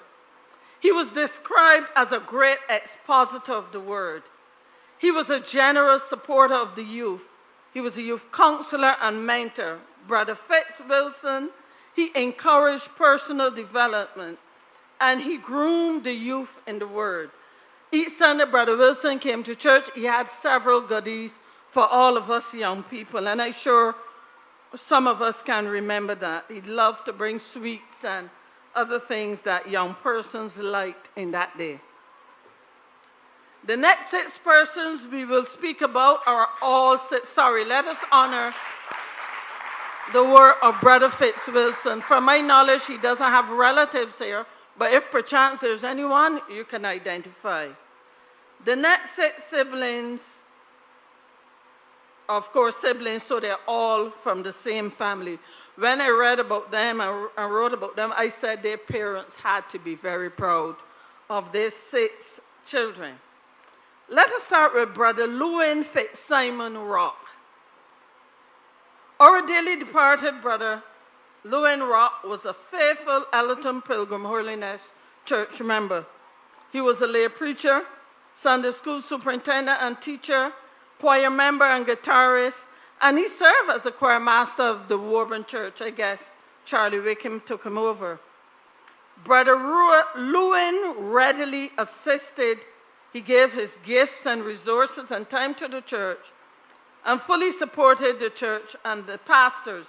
He was a carpenter and a handyman and was highly respected in the community. He assisted the youth in the development of good public speaking skills, and what I will tell you about the Rocks, that was their mantra. You had to speak correctly. You had to stand and sit upright and address your audience. And we are all beneficiaries of that today. He assisted the youth in the development of good public speaking skills. He was a Sunday school teacher. He trained the Sunday school teachers and empowered the youth to serve in ministry from their teens as young as 13. He believed in and supported and mentored the young people. Brother Lewin Rock is father of Brother Emil Rock. And we all know Brother Emil. He's not here today, but let us celebrate the life of Brother Lewin Rock. His sister Gladys Rock, she is the least of, I recall, I remember all except I don't have a vivid recollection of Sister Gladys. And I believe she probably departed before all of the others. She was the eldest of the dedicated Rock sisters. She supported the church in many areas, especially in service to the children. She was a Wesleyan Women Director and a choir member and trained the youth again to develop good public speaking skills and spiritual discipline. Sister Gladys Rock. Next is Sister Winifred King. Our dearly departed Sister Winifred King was faithful and steadfast in her walk. She was a rock married to a king. She was a Sunday school teacher, choir member, women's director, prayer warrior, and provided pastoral support. I vividly remember when my father was pastoring churches in St. John, Sister King accompanied him on several times. She also came to our house frequently to assist my mother in several ways. She was a true friend and mentor of the youth. She gave generously to the financial upkeep of the church. She was passionately involved in fundraising and supported many who was less fortunate. Sister King would give her all to a fundraising activity, and then they have any other funds to spend. She made daily visits to the sick in the community with gifts, as well as participated in house-to-house evangelism. Using her resources, Sister Winifred King started and maintained the first ever open-air Sunday school of the Ellerton Church, and that was in the Ellerton housing area. She also was a founding member of the Day Nursery, which is in the Ellerton housing area. Sister Winifred King. Many of us now will remember Sister Hortense Rock. Sister Hortense, she just passed away in about 2017. Along with her sisters, she faithfully served the church in several departments. A prayer warrior, Sunday school superintendent and teacher, children's service coordinator, a choir member, who served as director in the absence of Brother Grosvenor when he passed. Sister Hortense Rock took up that responsibility. She prepared the children to present at various programs of the church, and that was Christmas, Easter, harvest, whatever. And this included the preparation and distribution of all recitations, which were all handwritten. And if you think you were smart and you're going to lose it, she'd bring you a copy, I know. Sister Hortense taught the children crochet, embroidery, and knitting. As a seamstress, she provided clothing for several to enable their attendance at Sunday school. She died at the ripe old age of 106, and she goes down in the history of Barbados, not just the Elton Church. She remained active until that ripe old age, until she passed away. She was active in the church almost all of her life because she was born in 1911 and died in 2017. Her sister, Sister Odessa Rock, Sister Hortense Rock, Sister Odessa Rock,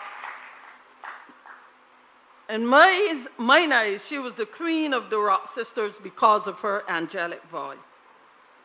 Sister Odessa joined her sister as a faithful member of the Elton Church. She was a Sunday school teacher, choir member, soloist, community benefactor. She assisted the youth with the development of good public speaking skills and table etiquette because Sister Odessa was a lady. She shared her gifts of singing and was affectionately known to have a silvery voice. She sang like a trained opera singer. Sister Odessa Rock. The youngest of the Rock sisters was Muriel Rock. She served as a Sunday school teacher, prayer warrior, choir member of distinction, and faithful member and community benefactor. She is also known to assist the youth and trained persons in presentation skills. Let us applaud the Rocks today. Our final legend to be presented today is Brother Christopher William Grosvenor. The late Brother Grosvenor was a very committed and dedicated member of the Elton Church for more than 50 years. He served as a choir director, Sunday school teacher, church secretary, church treasurer, and local preacher. He introduced many persons to children's ministry, gave support to the development of the youth, and mentored several in their Christian journey. He played a leading role in the church's physical development. He was a tailor by profession, and he was highly respected in the church and the wider community. Brother Grosvenor was the father of the late Erwin Grosvenor, who we will hear for more about later. Also, Bertram Grosvenor, who I believe is with us today, and Sister Ulrika Grosvenor. Let us applaud and acknowledge the presence of the Grosvenors in our midst, as well as applaud the work done by Brother Christopher William Grosvenor. The legends of the church as presented today has left a mark which demonstrates exactly what Ryan was speaking about. You know, just journeying with God, being faithful, and giving their all so that they can receive the prize. Thank you very much. Blessed good morning to all of you. And I'm presenting the third slate of awardees today. A legend is someone who leaves behind an unforgettable impression on others. They touch lives. They are remembered. They are cherished. I'm privileged to have met and now speak about a few of our church legends. and how they have impacted lives here at Ellerton Wesleyan. Most of them have passed on, but a couple of them are living legends. First, we have the Catwells, John and Thelma, born in 1923 and 1924 respectively. John and Thelma Catwell were long-standing members of the Ellerton Pilgrim, now Wesleyan Holiness Church. Brother John had a very jovial spirit. He was a prayer warrior, worship leader, choir member, and periodically served as the director of the choir. Sister Thelma was a former president of the missionary, now Wesleyan Women Department. She executed her duties with diligence and dedication. She made invaluable contributions to the church, both financially and in kind, as she strongly led and supported the activities of the Women's Missionary, despite her hectic baking pursuits in their home-based bakery. The Catwells were successful entrepreneurs who utilized their resources and God-given gifts to assist with the development of the church, its various ministries, and the wider community. From their bakery, they provided the bread for the communion services and refreshments for several of the church activities. They had the gift of giving. Our daily departed saints, Brother and Sister Catwell, raised several children in the church, which added value to the youth and the Sunday school departments. Their son Ezra is an active member here at Ellerton. His wife Sherry Ann and their son David also attend our church. We recently welcomed their grandson, grandson of John and Thelma Catwell, he is Ricardo, back to this congregation. If any other relatives are here, we would invite you to stand at this time and we recognize. Very good.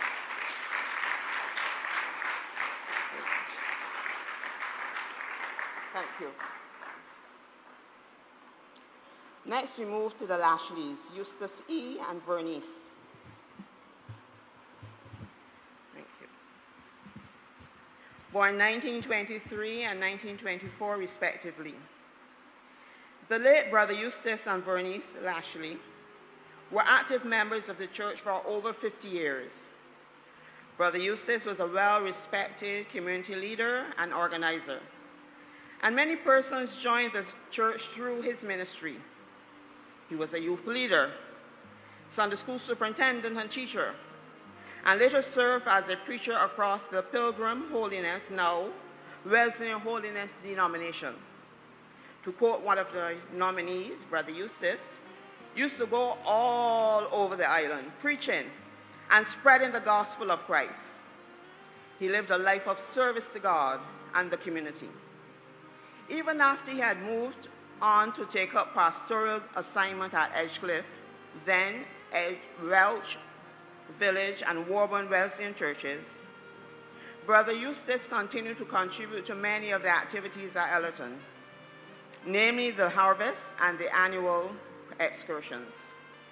Initially a carpenter by profession, these skills were used to assist the church in building a home in Ellerton for the first pastor, Reverend Phillips, and his family.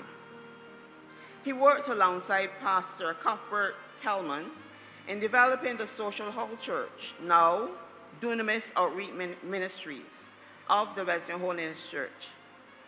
It was reported that Brother Eustace was instrumental in identifying the land for the present location of the Ellerton Wesleyan Holiness Church.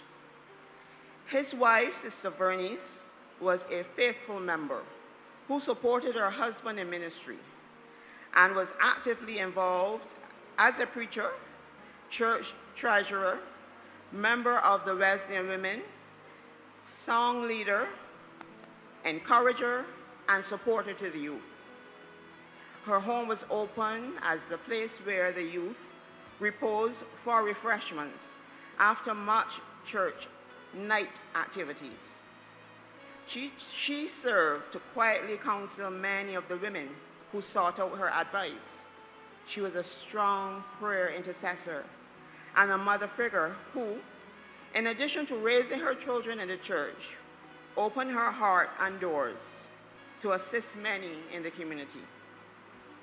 Brother Eustace and Vernice Lashley were the parents of, I was about to mention the names, but I think it might be safer to ask all of the relatives to stand because I might miss some. All right, could all the relatives stand, please? All family and relatives.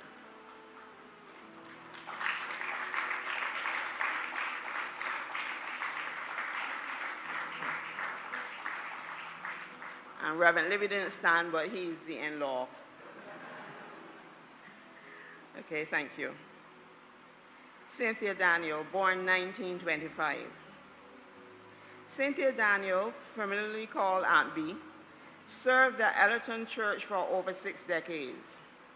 She followed in the steps of her grandfather, the late Hubert Murrell, who gave his land to the church for them to build what we would call the old church. When the bathroom facilities were constructed there, Aunt B gave her land freely to the church to facilitate this project. In her younger days, Aunt B played the organ at the church's original location, which was in her front yard, and took responsibility for several core areas. Example, she prepared the emblems for communion service, readily loaned her furniture whenever additional seating was required. She loaned her utensils, which were used for providing refreshments for the speakers and the choir. The choir used her home as a robed room. Sister Daniel also voluntarily cleaned the church and was custodian of its keys until its relocation. She accompanied lay preachers to various churches. She was a choir member. She was a giver and an encourager. When the time came and she was unable to attend church, she supported the church through prayer and watching services online. We had the privilege of going to her home, right here last month. Today we present her brother, Darren. We have present Darren, his wife Joyce, Linda, I don't know if Linda is here, son Michael, Leandra's here. I'm the daughter-in-law, and we are going to ask who is here to please stand and be recognized.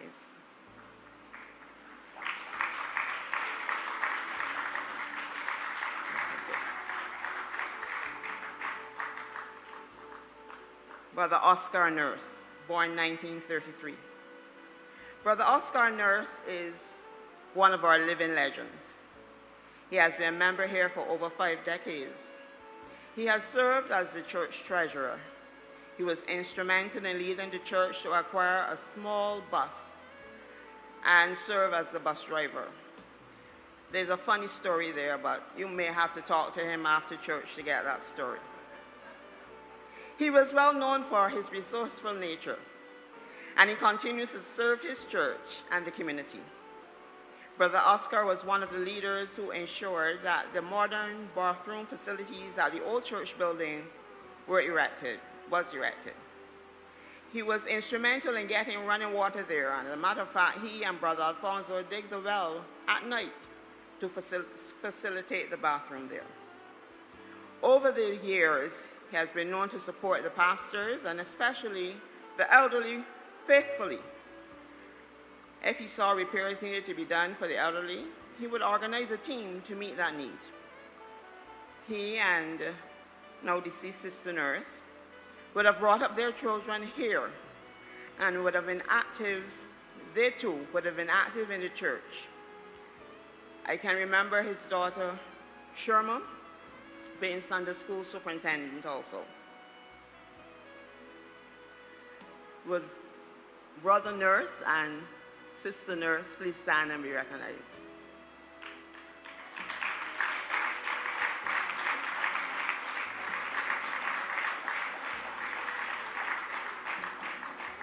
Thank you. Living legend at Ellerton Wesleyan. We now have Sister Dormy, or correctly, Dima Lashley. We call her Dormy, born 1938. Our dearly departed saint, Sister Dormy, was a faithful member of the Pilgrim Holiness and now Ellerton Wesleyan Holiness Church. She grew up in the Pilgrim Holiness Church and was baptized there, raised her children in the church, and later her grandchildren. And I think Sister Benita just showed me a picture of the most recent grand that has arrived. Sister Dormy, a granddaughter of the late Charles Wickham, who we honored last week, the niece of the late I.M. Wickham, a former district superintendent, was a Wesleyan women's director, worship leader, choir member, and a powerful prayer warrior. She was a member of the board for many years. She was a member of the choir. She was a deaconess. She was also active in the district hospital ministry and the house-to-house visitation. Sister Dormy was very supportive of the pastors and readily served by giving her time, utilizing her gifts and resources with a willing heart. She assisted with the fundraisers for the building of this current church. She prepared many meals at her home to assist in various fundraisers. Sister Dormy also contributed towards the beautification of the church, namely the sewing of the draperies and floral decorations. Could we see her relatives at this time? This is Sister Emryn, her sister. Right. Sister Deborah is here. Thank you.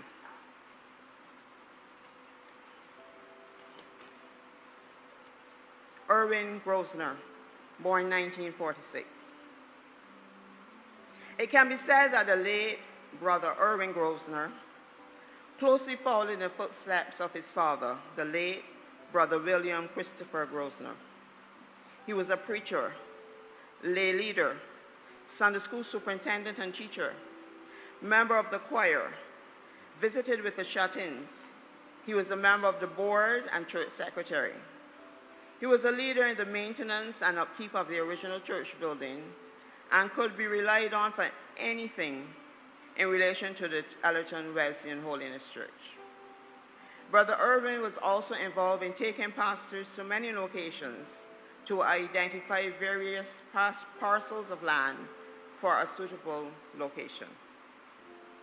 He was one of the founding members of the Wesleyan Credit Union.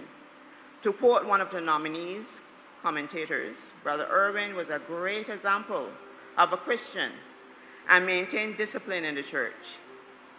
He was a mentor to many young persons. One of those persons remembered him telling him to fear God and not man. He was an avid sports person. It could be playing cricket or road tennis, and was known to share many lashes on those occasions. There's a funny story there. You can ask Brother Michael, maybe he'll share it with you after church. Brother Irwin and his wife, Sister Marlene, brought up their children in this church. I don't know if they're here, Alicia, Martley, Ronald, who is our church treasurer, and I think their grandson also attend the Sunday school. Could they stand if any of them are here at this time?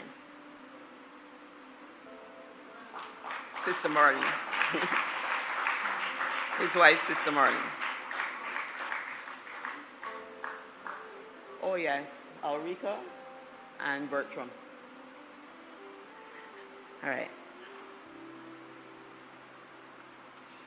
Our final one for today, Sister Marlene Grosvenor.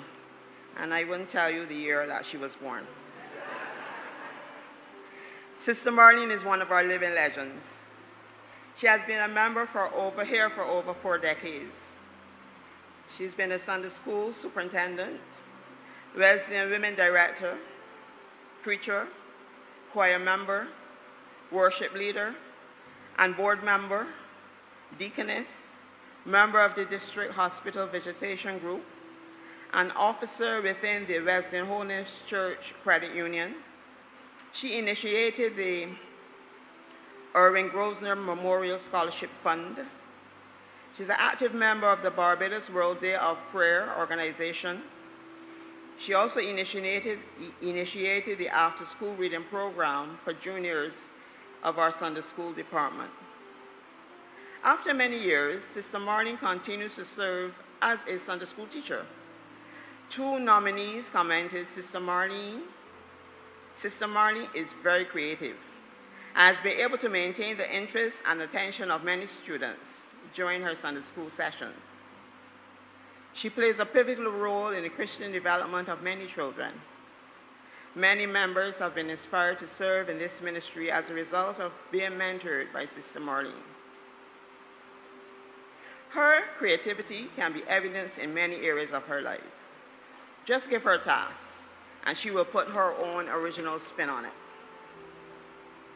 Sister Marlene is a very committed and dedicated church worker who assisted with the church physical development and currently looks out for the care of the elderly. She's a confidant and a prayer warrior. She has mentored many adults in her church, her Christian journey. She is not afraid to tell you how she feels. Even if she does it with a little chuckle, you will get her point. Sister Marlene has a special gift, which she can relate in that she can relate to the young and to the old. She remembers your name and your situation and will follow up to make sure you're doing well. She has the gift of helping, and she uses it well. All right, with the relatives, family and relatives of Sister Marlene, please stand. Pardon? And Sister, oh yes, of course. Sister Marlene, our living legend, we ask her to stand.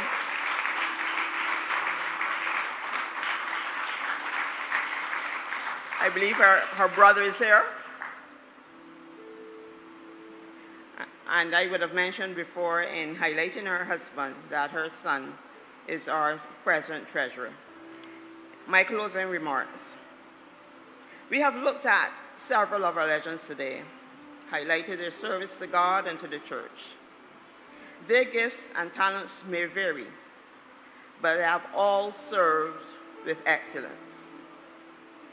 Colossians 3:17 states, and whatever you do it in word or deed, do everything in the name of our Lord Jesus, giving thanks to him, to God the Father, through him. Thank you.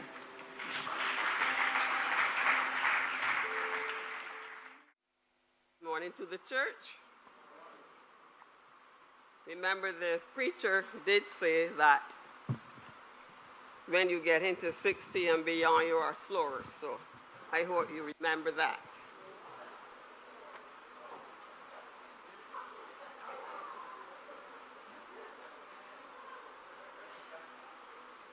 Because I would say right now the time is short, but the journey is long. All right, I greet you again in the name of Jesus, and today I'm here to present the final slate of the legends.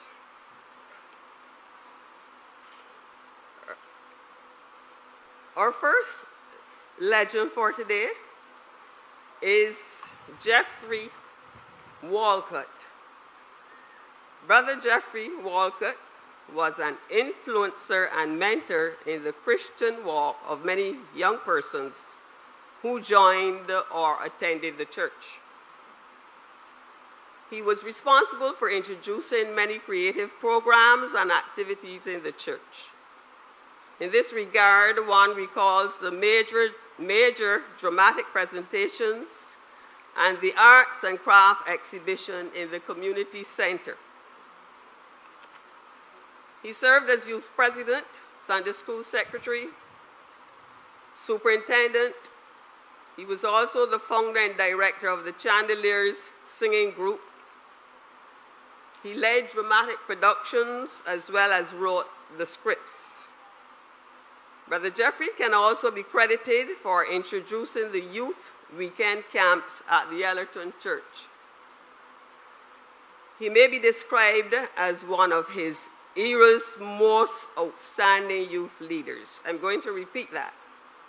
He may be described as one of his era's most outstanding youth leaders. I think he deserves a round of applause.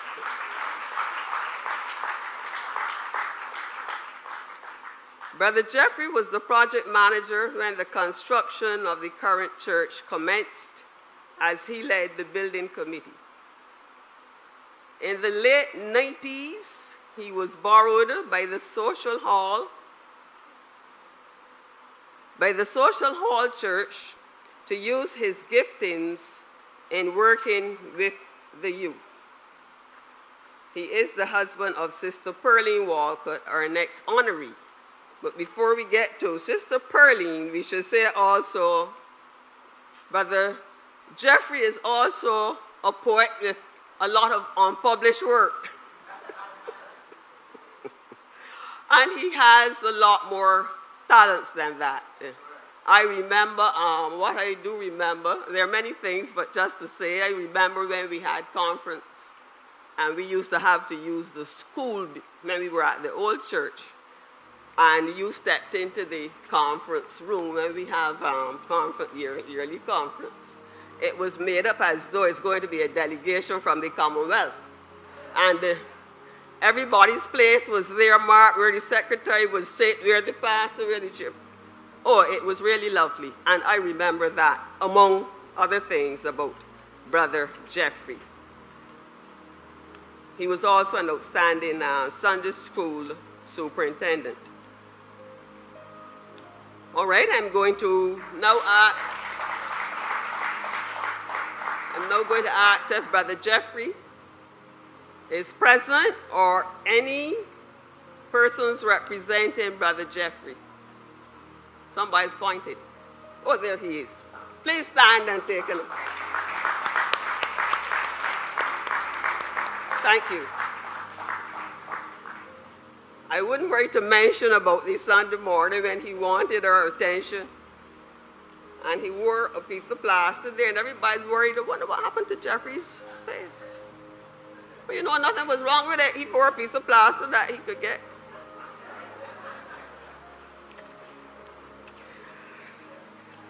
Sister Pearline Walcott was part of the Pilgrim Holiness or Wesleyan Church for her entire life. She has been fully engaged in various church ministries and developments. This included, but was not limited to, board membership, Sunday school teacher, Sunday school secretary, superintendent, youth leader, mentor, church secretary, church treasurer and lay leader, altar ministry counselor, choir member, godmother, mentor to many children who are now young adults.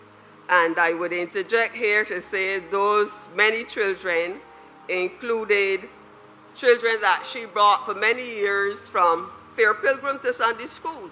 One of those children is the auditor who did our books the last 2 years, right? And there were others. One is a lawyer today that she brought to Sunday school, and others. She was the major initiator of the annual church conference journal.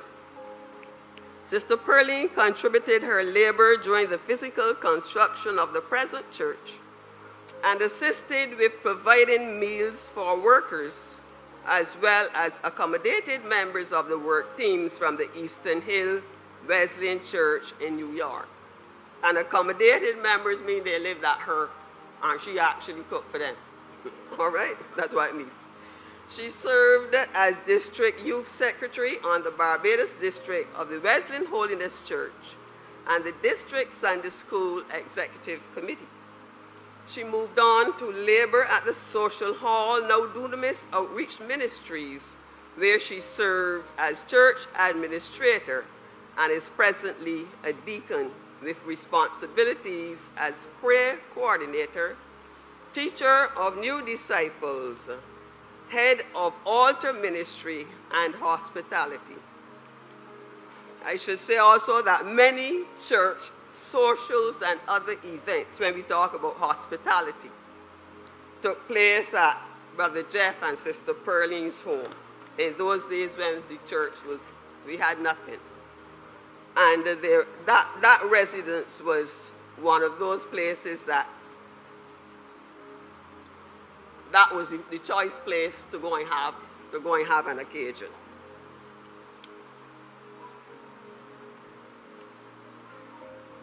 I should say also that Sister Pearline right now, Brother Jeff, you would excuse me if I say this, she is not here because she is far away looking after the education of one of her children. Right. So, Jeff, I believe you will stand and represent Sister Pearline and any other family members.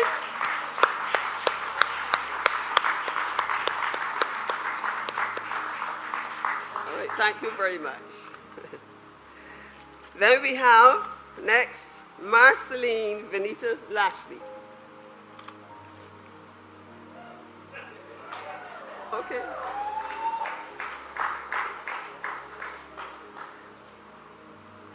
Marceline Venita Lashley grew up in the Ellerton Pilgrim Holiness Church under the guidance of her parents, the late Eustace and Vernice Lashley, who were committed members of the congregation.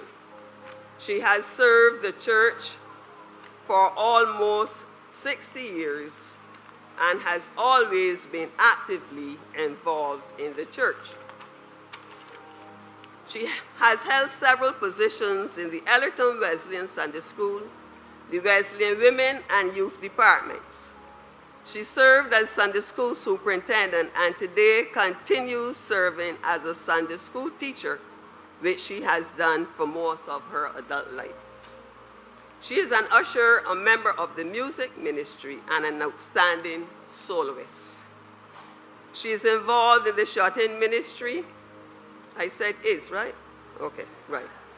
She is involved in the shut-in ministry, hospital visitations, hospitality ministry, which includes preparing Christmas hampers and meeting various community welfare needs.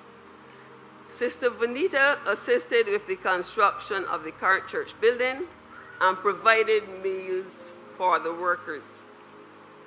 At the district and regional levels, Sister Venita has served as Vice President and Secretary of the District Wesleyan Youth, Assistant Vice President of the Barbados District of the Wesleyan Women, and the Area Director of the Southeastern Area of the Wesleyan Women in the Caribbean.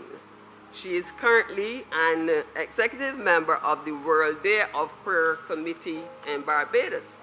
Sister Venita is well known across the Barbadian Wesleyan District. In fact, we can say across Barbados. And she can use her network to connect people who otherwise would be at a dead end and don't know how to get, or somebody they want and they don't know how to get. Ask Venita. Venita will call somebody in St. Lucie who has that connection, honestly, and she will get, and it will be sorted out. It would be sorted out. She is also respected by churches in the community, and she is well known at most of the churches in the community.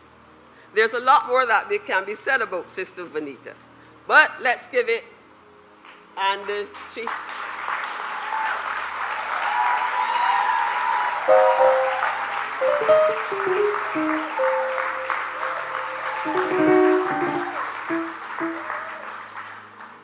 I'm going to ask Venita and the family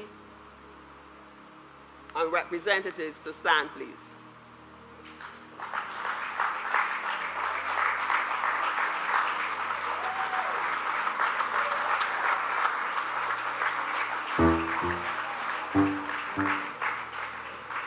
Thank you very much. Even the representation here says something. Huh? Our next honoree is Brother Jefferson, but I will take the privilege since I'm here and nobody can take it away from me. I'm going to present Sister Beverly first. The late Sister Beverly Lashley, Nee King, was a Sunday school teacher and served to prepare prospective members for baptism as she led the converts class for several years. She served as an officer in the youth department and later served as a lay leader, a lay assistant to the pastor. She was a member of the Women's Ministry Evangelism Committee and served on the local board of administration, where she also served as secretary to the local board of administration. Sister Beverly was a worship leader, a member of the choir, and an outstanding soloist. Actually, I remember her, and this is how I want to remember. And I want to be remembered as the girl who sang her song for Jesus Christ. Yes, that's how I remember her. Sister Beverly served as secretary to the Barbados District Youth and further held the position of district and regional director of youth and talent. She was a leading member and soloist of the Wesleyan District Youth Chorale. She also served as the District Wesleyan Women's Director for Barbados. She was a teacher by profession, and two of the schools she taught at, St. George Secondary and the Combermere School. Following a course of study, Dr. Beverly was appointed to the position of pastor and later became an ordained minister in the Wesleyan Church. She was first appointed to lead the Hopewell Wesleyan Church, followed by the Cave Hill Wesleyan Church. Her dearly departed sister physically worked in the construction of the current church building and accommodated visiting work teams. Again, that means living at her and cooking for them. All right? That's what it really is. Sister Beverly and Brother Jefferson mentored several young persons within the Wesleyan youth of the Caribbean and raised their 5 children in the church who are still affiliated with this congregation. Thanks to Jeff and Beverly for hosting, like the Walcotts, many church events at their home. And I should say also at El Retreat. I don't remember paying for anything at El Retreat. So we thank you for your hospitality. We thank you for the work you've put in, and this is what it is, post. But we remember Dr. Beverly Lashley. So we're going to ask representatives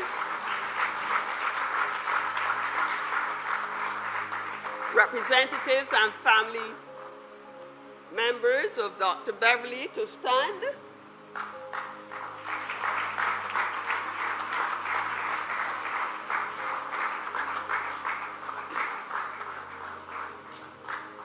I see 2 people there, but you know me, I am over 60. I can't see who they are, but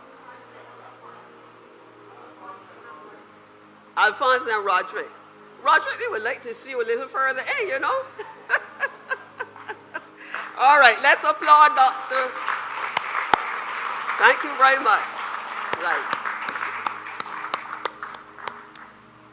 Thank you very much. Thank you.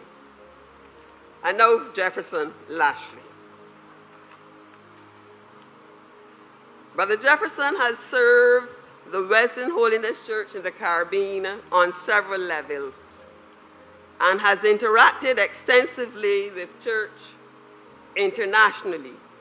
That's the Wesleyan Church internationally.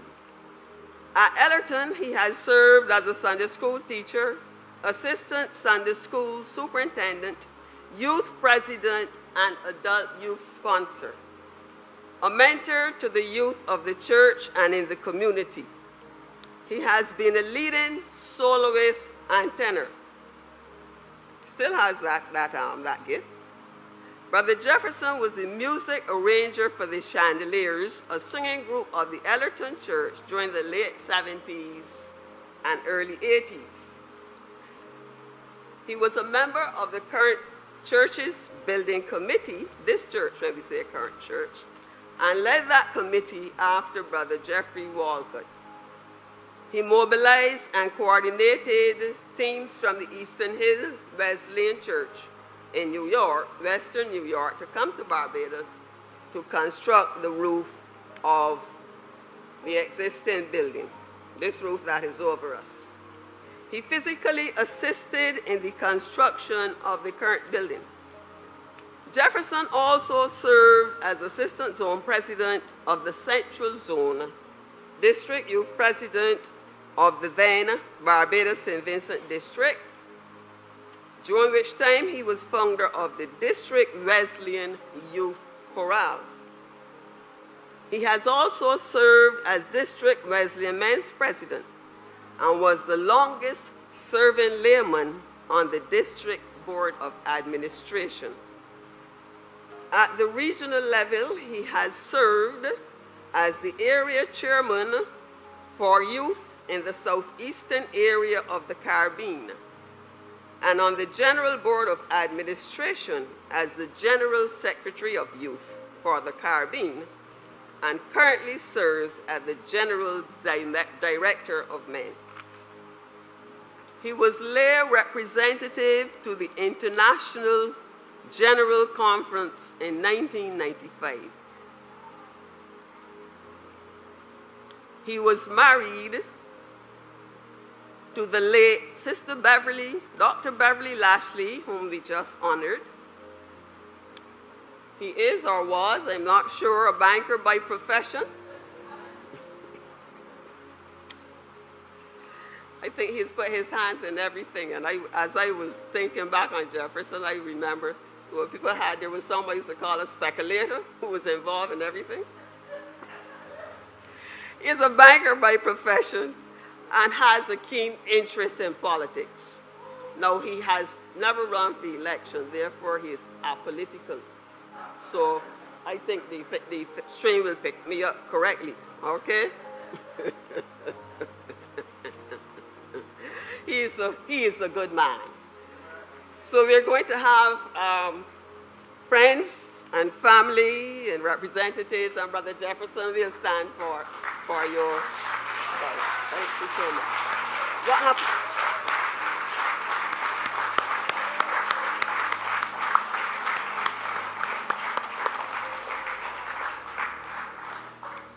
Thank you very much. I think the Lashleys have it today.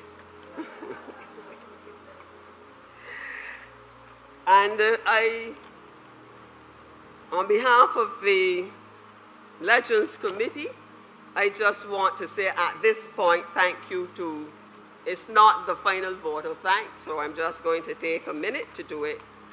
I've been asked to say thank you to you who helped us so very well, who got information for us, did research, who dug deep to find pictures, who call up New York and call up Canada and all over the world. Yes, it did happen to be able to get some information and some pictures and so on.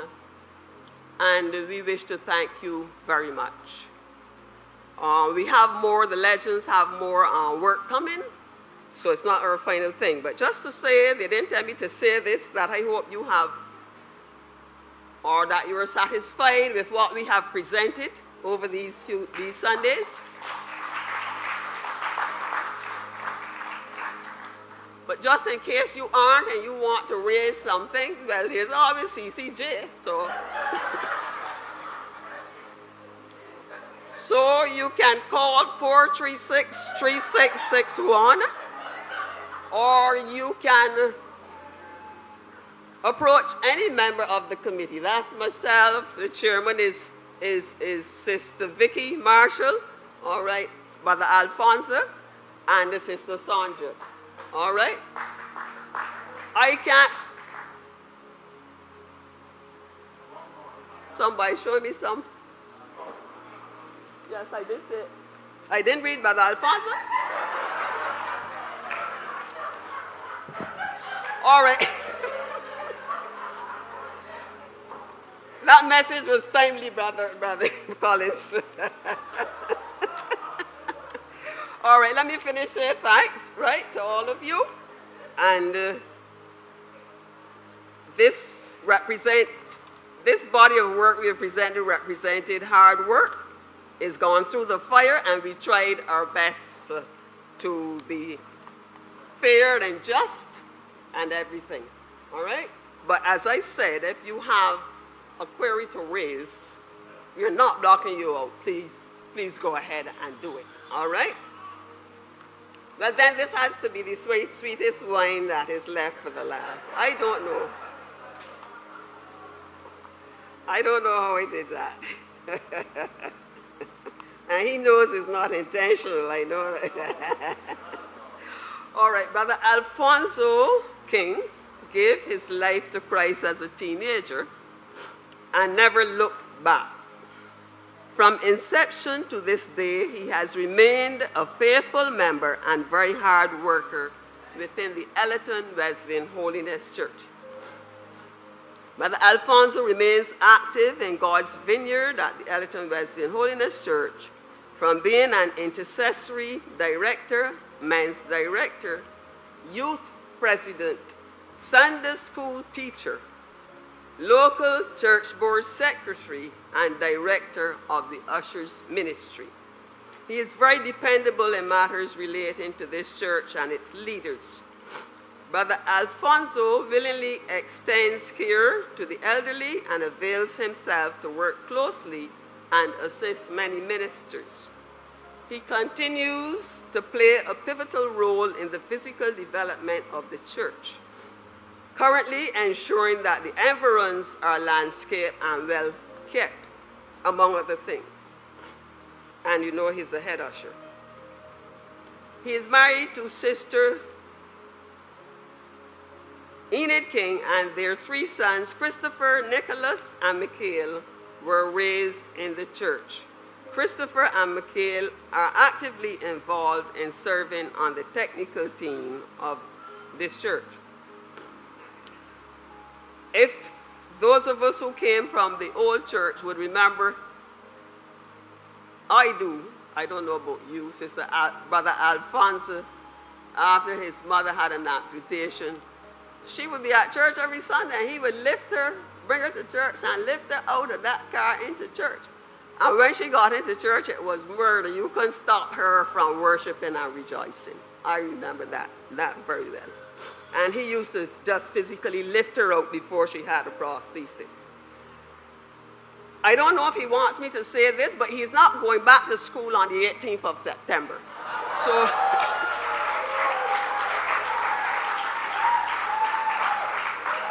So if he hasn't told you, I'm just whispering to you that he has retired.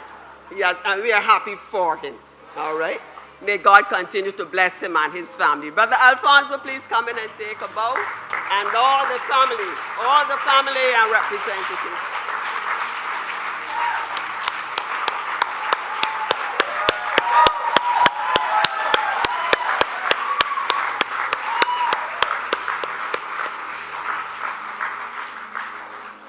Thank you very much. Back over to the chairman. Thank you.